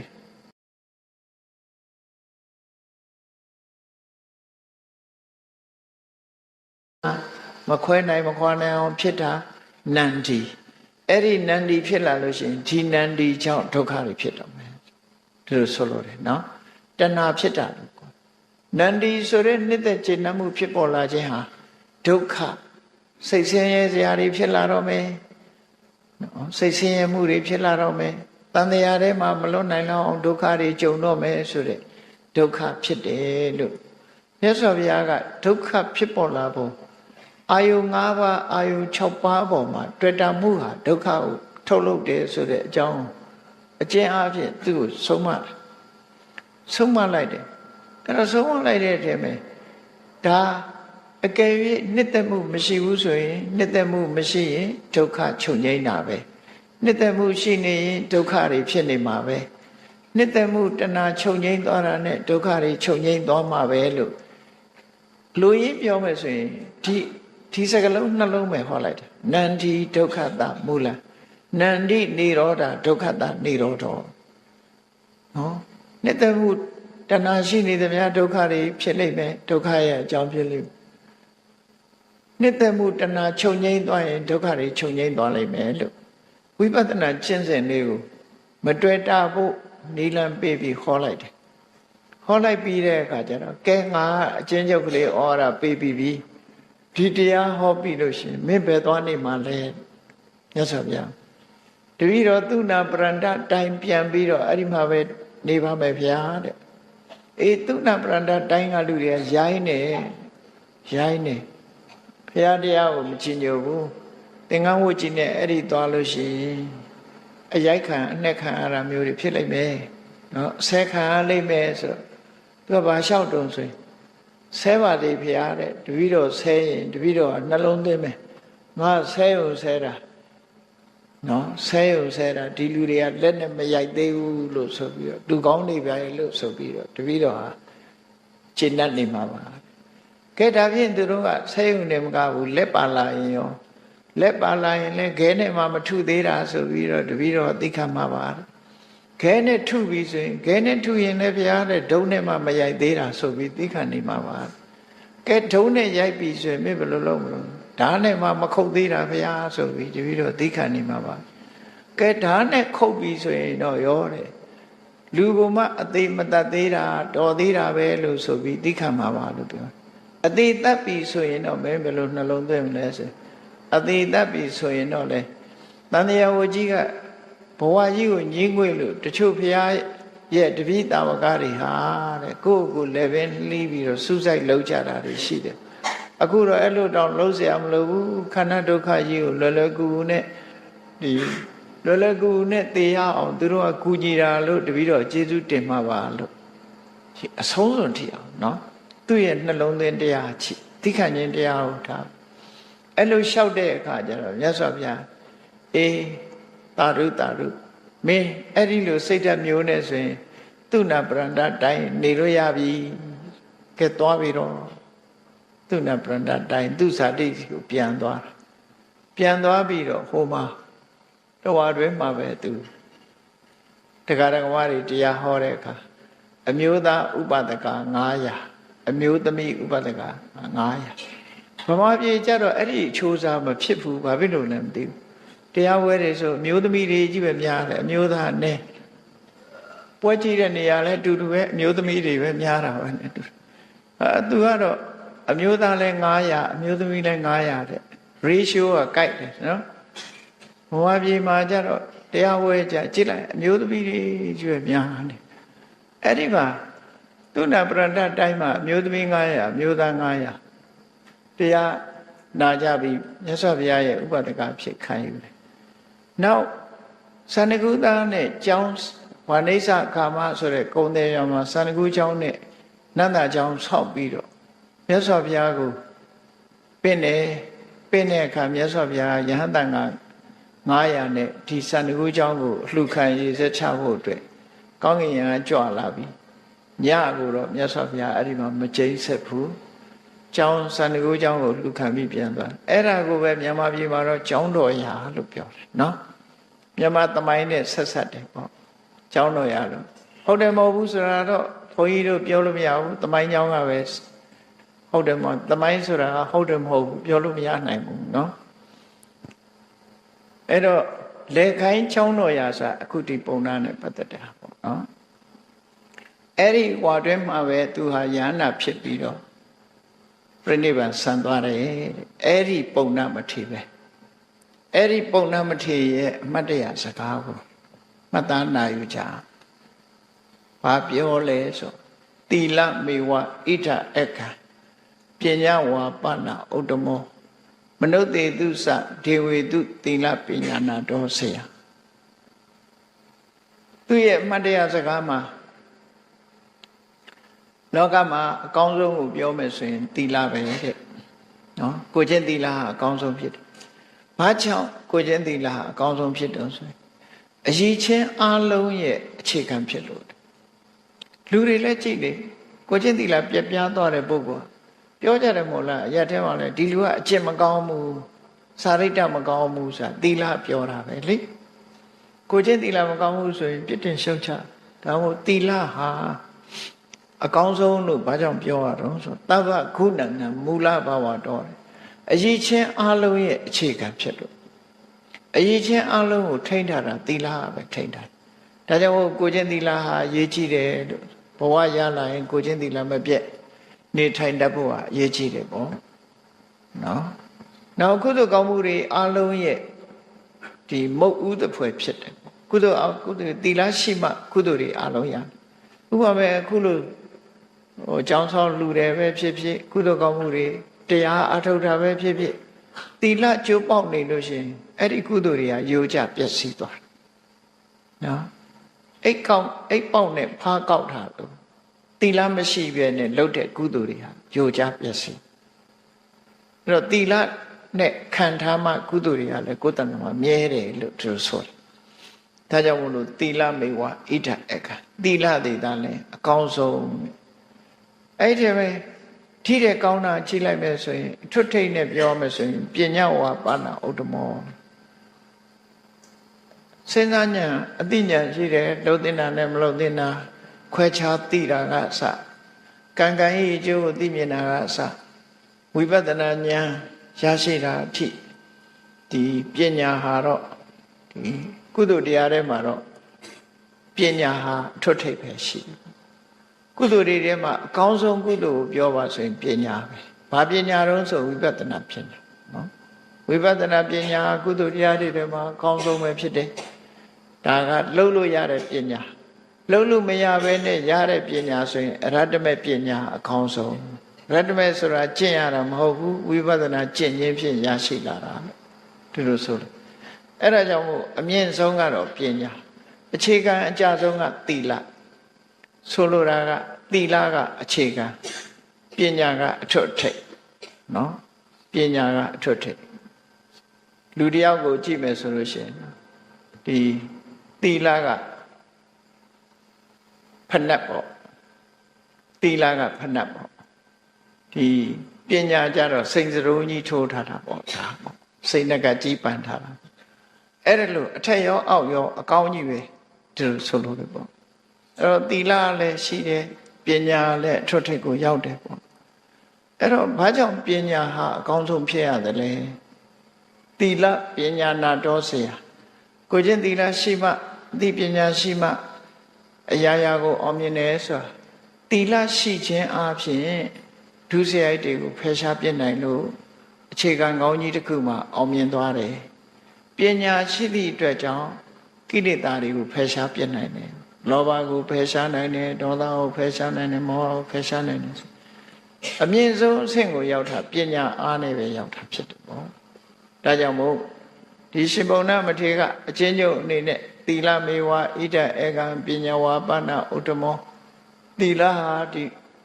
အကောင်းဆုံးဖြစ်ပြီးတော့ကုသိုလ်တွေထဲမှာတော့ပညာရှိမယ်ဆိုရင်အကောင်းဆုံးဖြစ်တယ်လောကကြီးမှာလူဘုံမှာပဲဖြစ်ဖြစ်နတ်ဘုံမှာပဲဖြစ်ဖြစ်သီလပညာနှမျိုးဟာအောင်မြင်ခြင်းရဲ့အကြောင်းတရားဖြစ်တယ်လို့ခုလိုလောကကြီးရဲ့အောင်မြင်ခြင်းအကြောင်းအရေးချင်းနှစ်ရပ်ကိုထုတ်ဖော်ပြီးတော့အမှတ်တရစကားကိုမိန့်ကြားခဲ့တာဖြစ်ပါတယ်တရားချစ်ခင်သူတော်စင်ပြိဿအပေါင်းတို့တာမန်လူသားတယောက်ဘဝကနေပြီးကုသိုလ်ကောင်းမှုလုပ်ရကနေပြီးအခုလိုအထွတ်ထိပ်ဘဝကိုရောက်ပြီးနောက်ဆုံးမှအိုခြင်းကင်းရနာခြင်းကင်းရသေခြင်းကင်းရနိဗ္ဗာန်ကိုမျက်မှောက်ပြုသွားကြတဲ့သူတော်စင်တွေရဲ့လမ်းကြောင်းဟာမှန်ကန်တဲ့လမ်းကြောင်းဖြစ်လို့တို့တွေလည်းမှတ်တရစကားများကိုမှတ်သားနာယူပြီးဒီသူတော်စင်တွေရဲ့လမ်းကြောင်းအတိုင်းတို့တွေလိုက်နာကျင့်သုံးကြရမှာဖြစ်တယ်လို့ကိုစီကြိုးစားအားထုတ်နိုင်ကြပါစေကုန်သတည်းချမ်းသာဒုက္ခကိုလမ်းညွှန်မှုပြပြီးအကျိုးစီးပွားကိုရစေတဲ့အကြောင်းတရားတွေကိုစီးပူအထုတ်ခြင်းဖြင့်ချမ်းသာဒုက္ခကိုရစေနိုင်တယ်မှန်ကန်တဲ့နိလန်းတွေကိုဆုံးမဟောကြားတာဖြစ်တယ်သို့သောလောကလူတွေယုံကြည်နေကြတဲ့ဖျားဆိုတဲ့ပုဂ္ဂိုလ်တွေလို့ဆုတော်လက်တော်ပေးပြီးတော့မတာမျိုးမဟုတ်ဘူးများသောအားဖြင့်လူသားတွေဟာဖျားထမဆုပန်ပြီးတော့ရတယ်ဆိုတဲ့ပုံမှာအထင်ရောက်ရှိပြီးတော့နေကြတယ်တကယ်ကတော့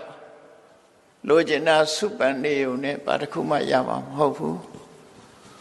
ကိုအားကိုကြိုးစားအထုတ်ခြင်းဖြင့်သာလေရနိုင်တယ်ဆိုတာလက်တွေ့ဘဝမှာလူတိုင်းသိကြတာပဲ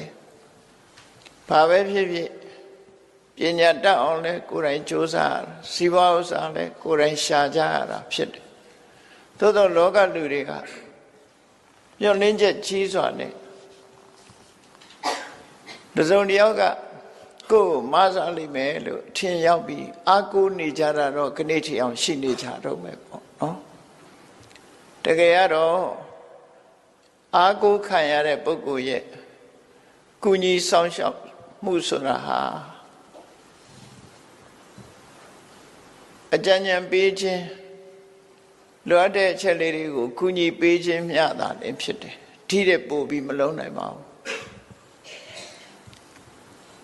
မိဘတွေကသားသမီးကိုချစ်လို့ကိုယ်သားသမီးကိုကြည်ပွားတိုးတက်စေချင်လို့ရှိရင်မိဘတွေကဘာလုပ်ရလဲဆိုရင်သားသမီးပညာတတ်ဖို့အတွက်ကျောင်းကောင်းကောင်းထားပေးမယ်ဆရာကောင်းကောင်းထံအနံ့ပေးမယ်ကုန်ကြစိတ်တွေများစွာကုန်ကြခံပြီးတော့စီစဉ်ပေးကြတယ်ဒါလက်တွေ့ပဲလေ မားလို့ရမယ်ဆိုရင်ကိုသားသမီးဘယ်နိုင်ငံရခြားတွေပို့ပြီးတော့ဆင်းရဲဒုက္ခခံစေမလဲအုံဖွားဆိုမှန်းလိုက်တာနဲ့ပညာတတ်ကြီးဖြစ်တော့မှာပေါ့စီးပွားဥစ္စာတိုးတက်ဖို့သူခြေတော်နဲ့သူရပ်နိုင်ဖို့အတွက်ပညာသင်ကြားပေးကြထိုပညာကိုအသုံးချပြီးတော့လူတွေဟာကြီးပွားတိုးတက်လာကြတာသာဖြစ်တယ်သို့သောခဏိထီအောင်အများစုကမလိတ်နိုးနိုးနဲ့ယူကျိုးကိုးကွယ်နေကြတော့မယ်ဘုရားဘာသာတွေကိုးကွယ်တဲ့မြတ်စွာဘုရားကတရားဝရရဲ့အကျိုးကိုဆောင်ရွက်တယ်ဆိုတာမှားတဲ့အနေနဲ့ဆောင်ရွက်တာမဟုတ်ဘူးဆိုလိုတာကမှားတယ်ဆိုတာတကိုးနဲ့မှားတာမဟုတ်ဘူးအသိပညာပေးတာပဲဖြစ်တယ်ဟိတနဲ့ဒုက္ခစာပေကျမ်းမှာအတိလင်းဖော်ပြတာရှိတယ်ဟိတေပဝတ္တနေနာအဟိတာသနိဝတ္တနေနာတတ္တနံပယံဟိန္တတိတိဗုဒ္ဓောဘုရားမြတ်စွာဟာတရားဝရီပေါ်မှာဖြစ်ပေါ်နေတဲ့အခက်ခဲဆင်းရဲဒုက္ခဟူသမျှကိုဘာနဲ့ဖယ်ရှင်းပေးသလဲလို့ဆိုရင်ဟိတေပဝတ္တနေနာကောင်းကျိုးချမ်းသာတွေကိုဖြစ်ပွားစေနိုင်တဲ့ကုသိုလ်တရားတွေလိုက်နာဆောင်ရွက်ရမယ့်လမ်းကြောင်းတွေလမ်းစဉ်တွေကိုဟောကြားဆုံးမပေးခြင်းဖြင့်တရားရရဲ့အခက်အခဲကိုကျော်လွှားစေတာပဲဖြစ်တယ်။မကောင်းတဲ့လမ်းကြောင်းကရှောင်ရှားစေခြင်းဖြင့်တရားရရဲ့အခက်အခဲကိုရှောင်လွှဲပြီ။တကူတော်ဖြင့်မားစာခြင်းလို့မပါဘူးနော်။သို့သောလောကလူတွေကခဏိထီအောင်တကူတော်နဲ့မားစာတာတို့ဒါကိုခံရင်းနေကြတော့မှရှိတယ်။ဒါလူသဘာဝအဲ့ဒီလိုဖြစ်အသိဉာဏ်နဲ့စဉ်းကျင်စဉ်းစားကြည့်မယ်ဆိုရင်မြတ်ဗုဒ္ဓရဲ့ဆုံးမတရားတော်တွေကိုကြည့်လောကကြီးမှာတကယ်ဖြစ်ပြနေတဲ့အရာမျိုးကိုသာလေမြတ်စွာဘုရားဆောင်ရွက်တာဖြစ်တယ်။ဒါကြောင့်ဓမ္မပဒဒေသနာဟာတမန်အဖြစ်ကြည့်မယ်ဆိုရင်ဘာသာတရားလို့ပြောရမှာတဲ့အဆုံးအမဒီကုန်းလမ်းပြပြောမယ်ဆိုရင်တကယ်ဖီလိုဆိုဖီလက်တွေ့ကျင့်သုံးလို့ရတဲ့ဤစနစ်တွေဒါတွေကိုဟောပေးတာပဲဖြစ်တယ်ပေါ့ဖီလိုဆိုဖီဆိုတာအတွေးခေါ်တသက်မြတာဖြစ်တယ်တကယ်တော့လက်တွေ့လုပ်လို့ရတဲ့ဟာတွေမဟုတ်တချို့ဟာကြတော့လက်တွေ့ကြလှုပ်ဆောင်နိုင်တဲ့ပညာရပ်တွေကိုမြတ်စွာဘုရားဆုံးမဟောကြားပေးတာဖြစ်တယ်ချမ်းသာကြွယ်ဝခြင်းဘာလို့ရမလဲစီးပွားဥစ္စာတိုးတက်ခြင်းဘာလို့ရမလဲဘဝတန်တရားမှာအခက်ခဲတွေကျော်လွှားပြီးကောင်းစားခြင်းဘာတွေလုပ်ရမလဲဆိုတာကိုလမ်းညွှန်ပြတာပဲတကယ်လက်တွေ့လောကမှာလည်းပဲမွေးလာကြတဲ့လူတွေဟာပညာသင်နေကြတာဒါတွေအတွက်သင်နေတာပဲမဟုတ်လားပညာတတ်သွားပြီဆိုရင်ထိုပညာရဲ့အကျိုးကျေးဇူးကိုအားကိုးပြီးလှုပ်သွားကြလို့ထိတ်တန်းရောက်သွားကြတာသို့တော့အကုယုံကြည်မှုတွေနဲ့တစ်ဖက်ကနေပြီးတော့လူတွေဟာလွဲမှားတဲ့ယုံကြည်ချက်တွေကတော့ရှိနေတော့မှဖြစ်တယ်မို့မြတ်စွာဘုရားရဲ့အဆုံးအမတရားတော်တွေဟာဘာသာတရားလို့ဆိုရတဲ့လက်တွေ့ကျတဲ့အဆုံးအမနိလန်းညွန်ပြဆုံးမတဲ့အချက်တွေသာဖြစ်တယ်ဒါကြောင့်မြတ်စွာဘုရားရဲ့တရားတော်တွေကနိဗ္ဗာန်ရောက်ကြောင်းတရားကြီးမဟုတ်ဘူးဘဝမှာဘယ်လိုနေထိုင်ရမယ် way of life ဘဝမှာဘယ်လိုနေရမယ်ဘယ်လိုနေရင်ကြီးပွားနိုင်တယ်နော် way of accomplishment ကြီးပွားတိုးတက်တဲ့လမ်းနည်းတွေကိုရှင်းပြတာပဲဖြစ်တယ်ဘာသာတရားလို့ဆိုတဲ့ဟာတွေကကိုးကွယ်ယုံတတ်တတ်ပဲဖြစ်တယ်ကိုးကွယ်တယ်ဆုတောင်းတယ်ဆုပန်းမြတ်စွာဘုရားရဲ့အဆုံးအမမှာဆုတောင်းဆုပန်းနေတာမျိုးအားပေးတာမျိုးမဟုတ်ဘူးသို့တော်လူတွေကတော့အကျင့်ကြီးပါနေတော့ဒါလုံနေကြတာပဲဖြစ်တယ်ပေါ့ဆုတောင်းနေဆုပန်းနေဆိုတာကိုယ့်ရဲ့ intention ကိုဖော်ပြတာသာဖြစ်တယ်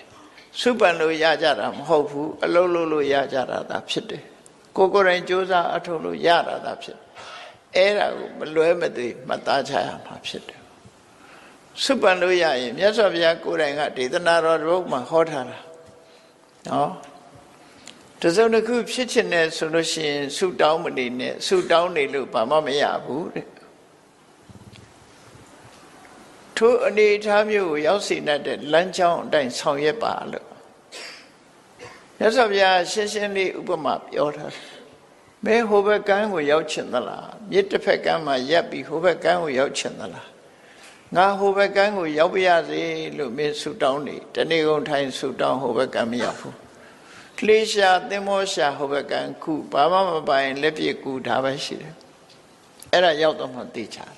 ။မြတ်စွာဘုရားအဲ့ဒီလိုဆုံးမတာလေနော်အဲ့တော့လက်တွေ့ကြကြလုံးရမယ်ဆိုတာတွေကိုဆုံးမတော့လက်တွေ့ကြကြလို့ဆိုတဲ့တဲ့မယ်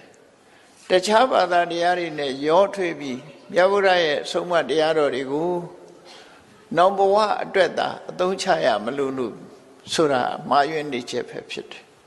နိဗ္ဗာန်ရောက်ကြောင်းတစ်မျိုးသာရှိတယ်လောကစီးပွားရေးနဲ့ဘာမှမဆိုင်ဘူးလောကီကြီးပွားရေးကိုခေါ်ရမဟုတ်ဘူးလို့ထင်လို့ရှိရင်လည်းလုံးဝလွယ်မှားနေတယ်မြတ်စွာဘုရားဟာတရားရည်ရဲ့အကျိုးစီးပွားကိုလိုလားလို့မှန်ကန်တဲ့နိလန်းတွေကိုဖော်ပြပြီးဒုက္ခကိုရစေတာဖြစ်တယ်ဒါမို့ဟိတနဲ့ဒုက္ခဆိုတာနှမျိုးတွဲဖက်ထားတာဟိတလုံးမှဒုက္ခဟိတဆိုတာဘာလို့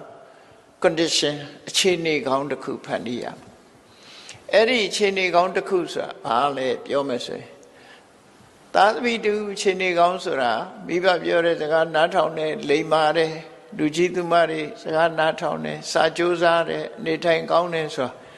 တာကျောင်းမှန်တက်တယ်ပညာကြိုးစားတယ်ဒါကောင်းတဲ့အခြေအနေတွေပဲ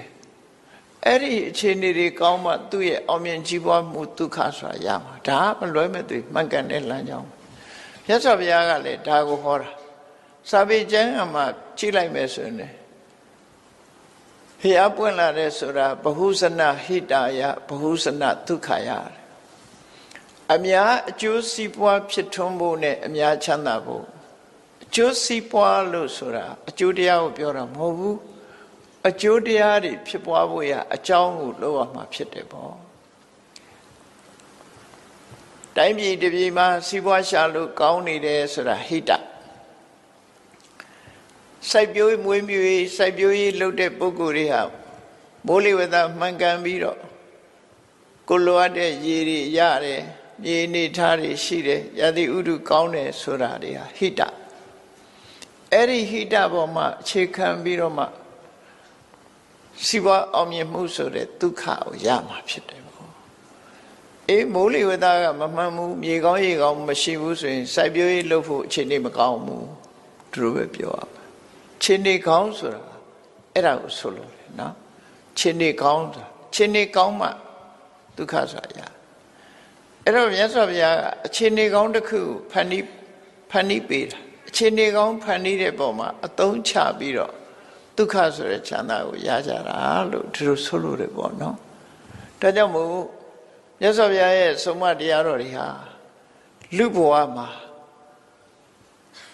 စီးပွားရှာကြနာလားကြော်ကြားကြနာလားအောင်မြင်ကြနာလားကျမ်းမာကြနာလားအသက်ရှည်ကြနာလားဘဝမှာဘာပဲလူချင်းတဲ့နိလန်းတွေရအောင်လုပ်နိုင်တဲ့နိလန်းတွေကိုဟောပြောဆုံးမတာပဲဖြစ်တယ်ပေါ့နော်တကယ်ရစေနိုင်တဲ့နိလန်းတွေကိုမြတ်စွာဘုရားဆုံးမတယ်အဲ့ဒါလို့မဟုတ်ဘူးတန်ត្រာကြီးထဲမှာမနေချင်တော့ဘူး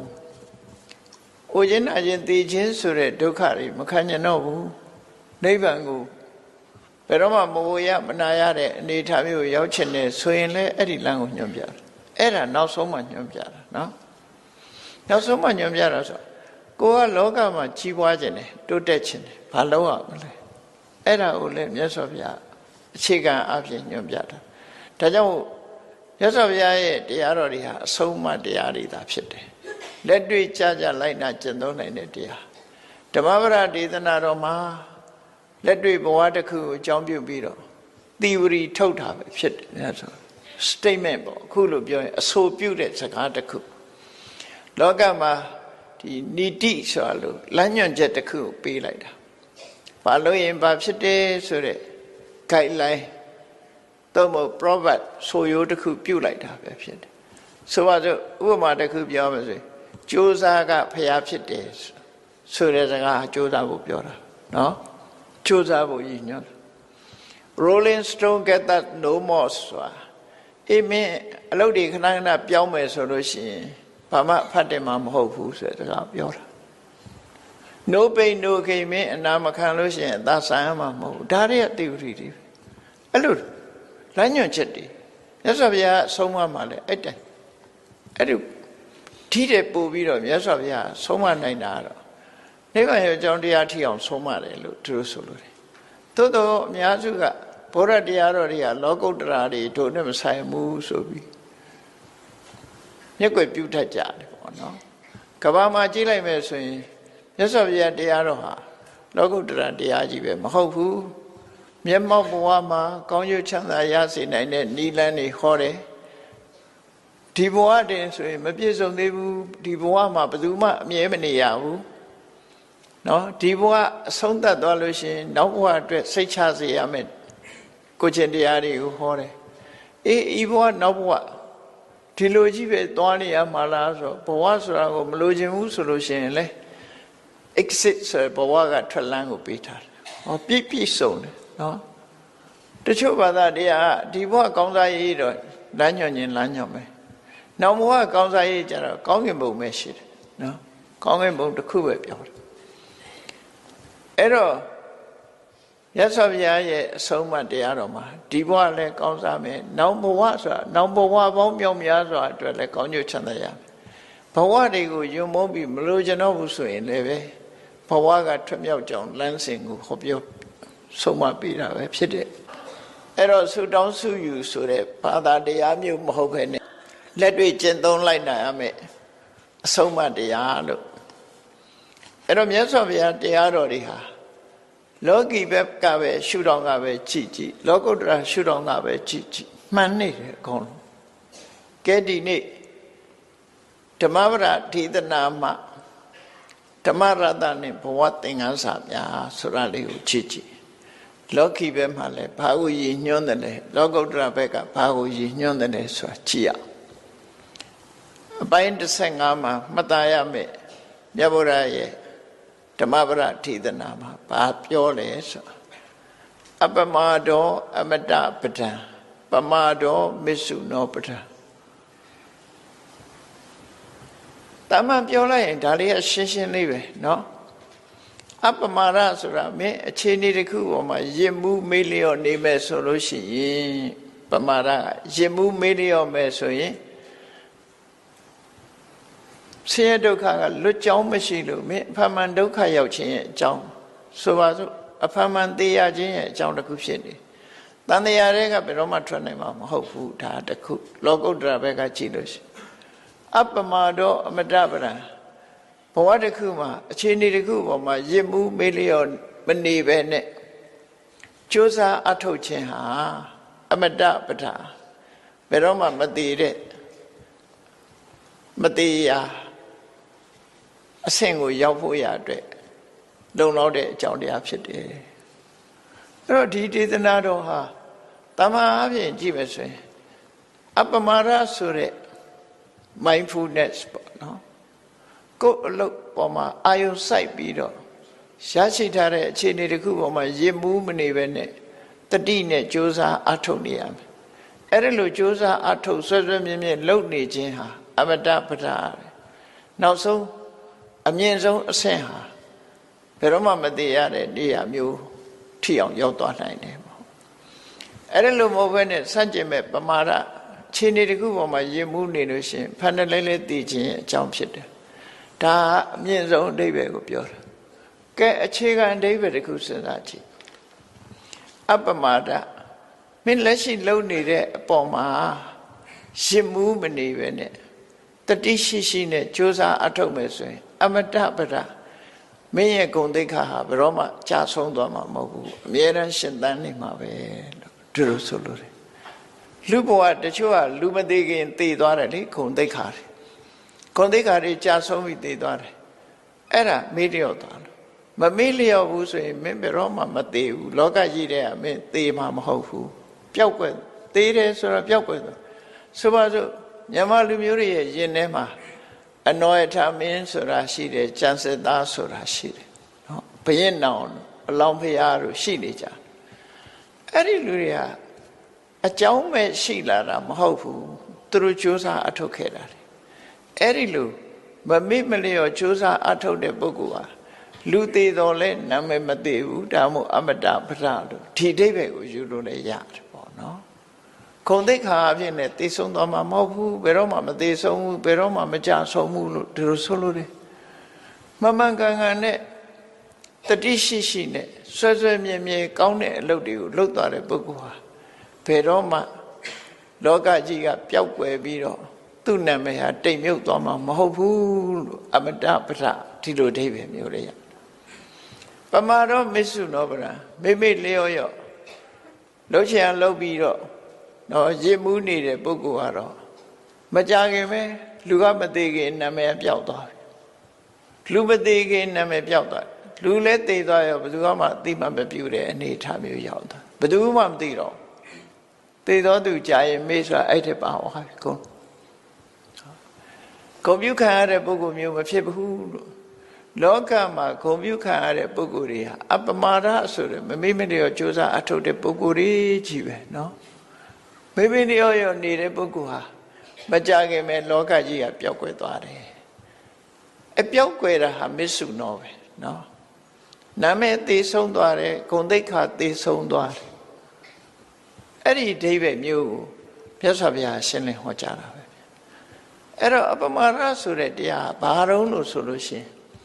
မမေ့မလျော့ဘူးဆိုတာအရာရာမှာတတိနဲ့လုပ်တယ်တတိနဲ့သွားတယ်တတိနဲ့စားတယ်ကိုယ်လက်ရှိနေတဲ့အရေးချင်းတစ်ခုကိုအမြဲတမ်းကိုဆင်ញင်သုံးသပ်နေတယ်အပမာဒဆိုတာအခြေခံလေးတစ်ခုပြောလိုက်တာတတိရှိနေရင်နောက်ကပါလာတော့ဆိုပညာလာတယ်တတိနဲ့တမ္ပစညဒီကနေ့ခေတ်မှာတတိအရေးကြီးတာကိုနိုင်ငံရခြားလူတွေကသဘောပေါက်တယ်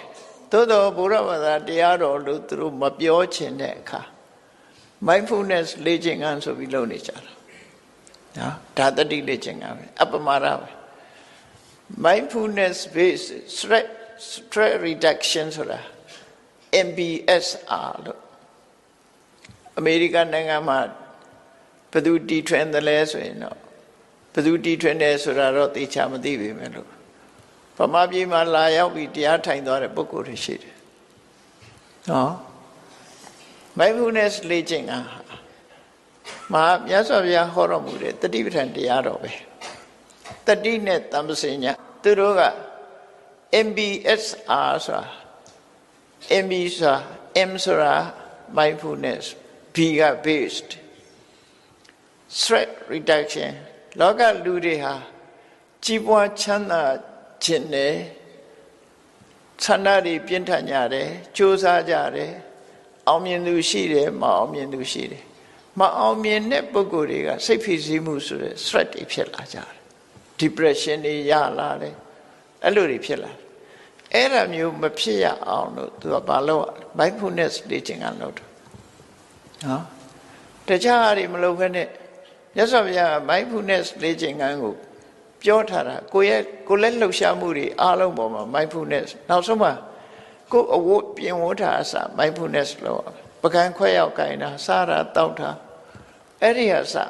နောက်ဆုံးမှာတိတ်တိတ်နေတာအိဋ္ဌာအစပြီး mindfulness ပါတယ်တတိပဋ္ဌာန်သုံးပါးကြည့်မယ်ဆိုလို့ရှိရင်လက်ကွေးခြေဆက်ရှေ့တို့နောက်ငင်လှုပ်တာအစအကုန် mindfulness နဲ့သွားအဲ့ဒါတတိနဲ့တမ္ပစည mindfulness and comprehension လို့ခေါ်တယ်နော်တတိထားတယ်ဆင်ញင်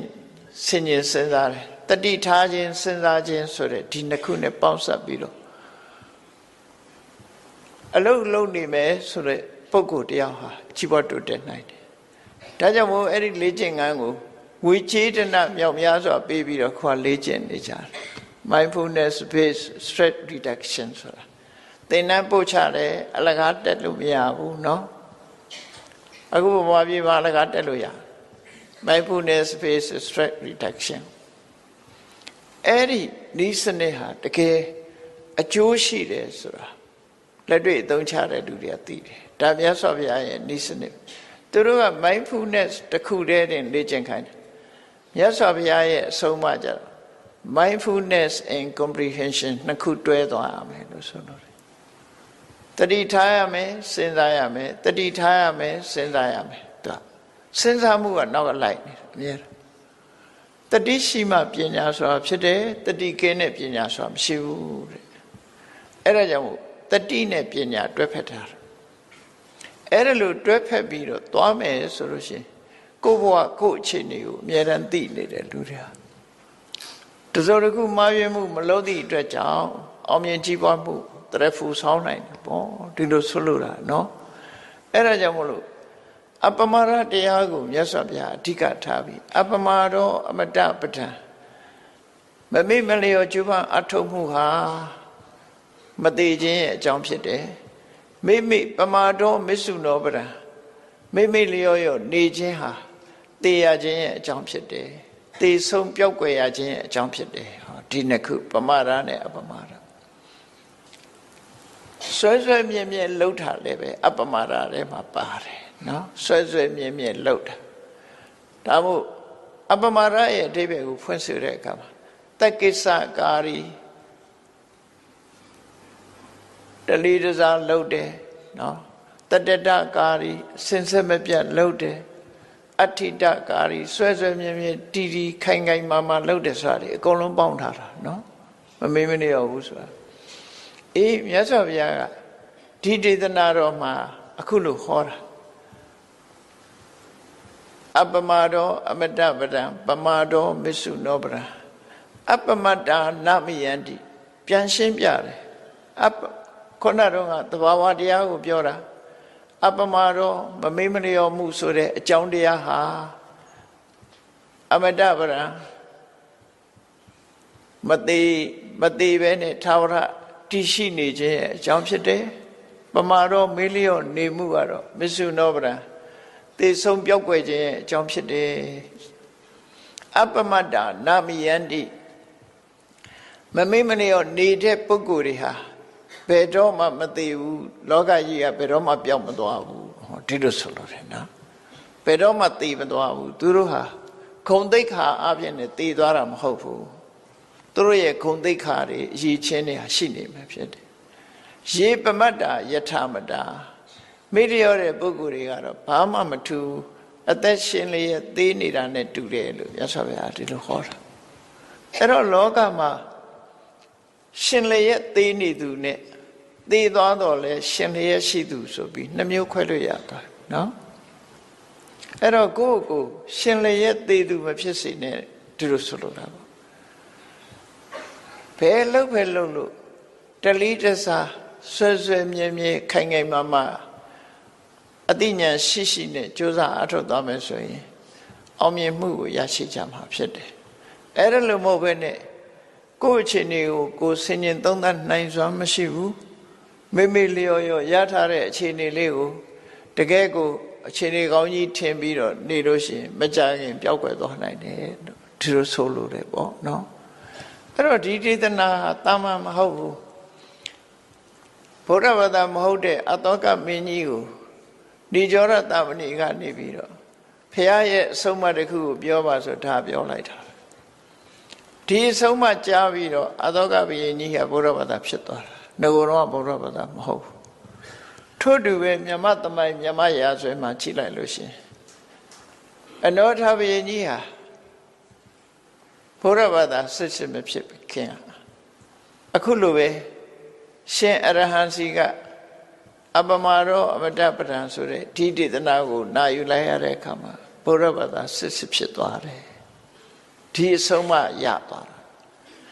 မင်းပဲဖြစ်ဖြစ်တိုင်းသူပြည်သားပဲဖြစ်ဖြစ်အရာရှိပဲဖြစ်ဖြစ်ဝန်တန်းပဲဖြစ်ဖြစ်အလုံးဟာအပမာဒလို့ဆိုတဲ့ရှင်ဘုမိတ်ရခြင်းကင်းတဲ့တတိရှိလို့ရှိရင်ကြီးပွားတိုးတက်မှာပဲတတိမရှိဘူးဆိုရင်ကြာဆုံးသွားနိုင်တယ်ဒီလိုဆိုလို့ရပေါ့နော်အဲ့တော့ဒီဒေသနာတော်ဟာလောကီကိစ္စမှာလည်းပဲမြတ်စွာဘုရားရဲ့လမ်းညွှန်ဆုံးမမှုဟာလောကီအတွက်လည်းပဲအကျိုးရှိတယ်ဟာမျိုးအဲ့တော့အပမာဒဆိုတဲ့တတိကဘယ်တော့မှပျောက်ကွယ်သေဆုံးသွားခြင်းမရှိတဲ့ မရှိဖို့အတွက်အကြောင်းတရားဖြစ်တယ်ပမာရဆိုတဲ့မေ့လျော့ခြင်းကတော့သေဆုံးပြောက်ွယ်သွားခြင်းရဲ့အကြောင်းဖြစ်တယ်သေဆုံးပြောက်ွယ်သွားခြင်းရဲ့အကြောင်းဖြစ်တယ်အပမတ္တာနာမိယန္တိယေပမတ္တာယထာမတ္တာမေ့လျော့မမေ့မလျော့တဲ့ပုဂ္ဂိုလ်တွေဟာသာဝရအသက်ရှင်နေသူတွေဖြစ်ပြီးမေ့လျော့တဲ့ပုဂ္ဂိုလ်တွေဟာအသက်ရှင်နေတဲ့သေနေသူတွေပဲဖြစ်တယ်ဟောဧဝံဝိသေတတောညတ္တဝါဒီလိုထူးခြားချက်ကိုစဉ်းစားဆင်ခြင်အသိဉာဏ်သက်ဝင်ရမယ်အဲ့ဒီအသိဉာဏ်သက်ဝင်ပြီးတဲ့အခါမှာအပမဒမိပဏိတာအသိပညာရှိတဲ့ပုဂ္ဂိုလ်တွေကဟုတ်တယ်ငါတို့ဟာအရာရာမှာရှင်မှုမေ့လျော့နေဖို့မတော်ဘူးတတိရှိရှိနဲ့အသိရှိရှိနဲ့တို့တွေကြိုးစားအထောက်အမှားဆိုပြီးတော့အပမာရဆိုတဲ့တတိနဲ့ပညာတရားပေါ်မှာယက်တိကြတယ်အခိုင်အမာယက်တိကြတယ်ဘာလို့တတိရှိရှိနဲ့သွားနေတယ်ကိုယ်အခြေအနေရကိုယ့်ဘက်ကိုစဉ်းကျင်သုံးသပ်ပြီးတော့အကောင်းဆုံးဖြစ်အောင်ကြိုးစားနေကြတယ်အဲ့ဒီပုဂ္ဂိုလ်တွေကတိုးတက်သွားတာပဲเนาะအပမဒမိပဏိတာအပမတိပမောဒန္တိသူတို့ဟာတတိရှိရှိနေရတာကိုပဲသူတို့ဘဝမှာပျော်စရာကြီးလို့ဒီပေါ်မှာပဲမွေးလျော်တယ်ဆိုတော့ဘယ်တော့မှတတိလက်လွတ်ငှက်တောင်ကျွတ်ဘဝမျိုးဘယ်တော့မှမရောက်စေဘူးအမြဲတမ်းတတိရှိပြီးတော့နေကြတယ်အရိယာနံခောစရိရတလောကမှာအစင်းမြင့်ပြီးတော့လူတော်လူကောင်းတွေရဲ့ကိုယ်ချင်းတရားတွေပေါ်မှာသူတို့ဟာအခိုင်အမာယက်တည်ပြီးပျော်မွေ့နေကြတာဖြစ်တယ်အပမာရရှိလာပြီဆိုလို့ရှိရင်အပမာရရှိသူနဲ့မရှိသူတို့ရဲ့ထူးခြားချက်ကိုကောင်းကောင်းကြီးသဘောပေါက်တယ်ဘယ်လိုလို့ဆိုတော့မေ့လျော့နေတဲ့ပုဂ္ဂိုလ်တွေဟာတော့အသက်ရှင်နေရဲ့တည်ဆုံးနေသူတွေပဲဂုံအားဖြင့်လည်းသူတို့ဟာပေါ်လွင်လာကြတာမဟုတ်ဘူးဂုံသိက္ခာအပြင်လည်းထင်ရှားပေါ်လွင်မှုမရှိကြဘူးအပမာရလို့ဆိုတဲ့တတိရှိရှိနဲ့ဆင်ញတုံတရားရှိရှိနဲ့ကျိုးပန်းအထုတ်တဲ့ပုဂ္ဂိုလ်တွေကတော့သေသွားတောင်မှသူတို့နာမည်ကိုဘယ်သူမှမမေ့ကြဘူးသူတို့ဟာသေသွားတောင်အသက်ရှင်နေတဲ့ပုဂ္ဂိုလ်တွေတို့အဲ့ဒီလိုထူးခြားတဲ့အခြေအနေတရားကိုသေးသေးချာချာအလေးနဲ့ထားစဉ်းစားပြီးတော့အပမာရလို့ခေါ်တဲ့ရထားတဲ့အခြေအနေပေါ်မှာရင်မှုမေ့လျော့ခြင်းခင်းပြီးတတိတံစင်ညနဲ့အလုံးလုံးကြမယ်ဆိုလို့ရှိရင်အဲ့ဒီအပမာရတရားပေါ်မှာမွေးလျော်ပျော်ပိုက်နှစ်ချိုက်ကြမယ်တကယ်မြင့်မြတ်တဲ့ပုဂ္ဂိုလ်တွေမွေးလျော်တဲ့နေရာမှာအပမာရတရားကိုလက်တွေ့ကျင့်သုံးနေကြမယ်ဆိုလို့ရှိရင်အဲ့ဒီပုဂ္ဂိုလ်တွေဟာကြီးပွားတိုးတက်တဲ့ပုဂ္ဂိုလ်ဒါကြောင့်မို့မြတ်စွာဘုရားအပမာရောသဗ္ဗတပ္ပတိနံမူလံအပမာရဆိုတဲ့တရားဟာအောင်မြင်မှုအလုံးတို့ရဲ့အခြေအမြစ်ဖြစ်တယ်အခြေခံတရားဖြစ်တယ်ဒီလိုဆိုလို့ရနော်ဘယ်လိုအောင်မြင်မှုပဲဖြစ်ဖြစ်လောကမှာစီးပွားရေးအောင်မြင်တာပဲဖြစ်ဖြစ်ဂုဏ်သတင်းအောင်မြင်တာပဲဖြစ်ဖြစ်ကိုယ်လုပ်ငန်းတစ်ခုကိုအောင်မြင်သွားစေခြင်းနဲ့ဆိုရင်တတိရှိရှိအတိရှိရှိနဲ့ကြိုးစားအထောက်တာပဲဖြစ်တယ်ဒီနေရာမှာတတိတော်ရှိတယ်အတိပညာမပါဘူးဆိုလည်းမအောင်မြင်နိုင်ဘူးမကြည်ပွားနိုင်ဘူးဒါကြောင့်မို့တတိလည်းရှိရမယ်အတိလည်းရှိရအဲ့ဒီနှစ်ခုပေါင်းစပ်ပြီးတော့အလုံးလုံးပဲဆိုလို့ရှိရင်အဲ့ဒီပုဂ္ဂိုလ်ဟာမြင့်မြတ်တဲ့ပုဂ္ဂိုလ်တွေရဲ့ချက်စားရမွေးလျော်ရမှာသူတို့မွေးလျော်ပြီးအောင်မြင်ချီးပွားမှုကိုရသွားကြမှာဖြစ်တယ်လို့ဟောဒီဒေသနာတော်ရဲ့အဓိပ္ပာယ်ဟာလောကီအဆင့်ကနေပြီးလောကုတ္တရာအဆင့်ထိအောင်အကုန်လုံးယူလို့ရတဲ့အဓိပ္ပာယ်ကြီးကြီးပဲအကုန်လုံးဟောလောကုတ္တရာနည်းနဲ့ပြောမယ်ဆိုလို့ရှိရင်မေမေလျော်ရောနေခြင်းကြောင့်တန်တရားထဲမှာရှိကြမယ်မေလျော်နေသည့်အတွက်ကြောင့်ကုသိုလ်ကောင်းမှုတွေမလုပ်ဖြစ်ဘူးကာမဂုဏ်အာယုန်တွေထဲမှာမမောပြီးတော့ရမဲ့ဇောတွေနဲ့သာနေပဲဆိုလို့ရှိရင်ကောင်းတဲ့အလုပ်ကိုမလုပ်ဖြစ်ဘူးမကောင်းတဲ့အလုပ်တွေကို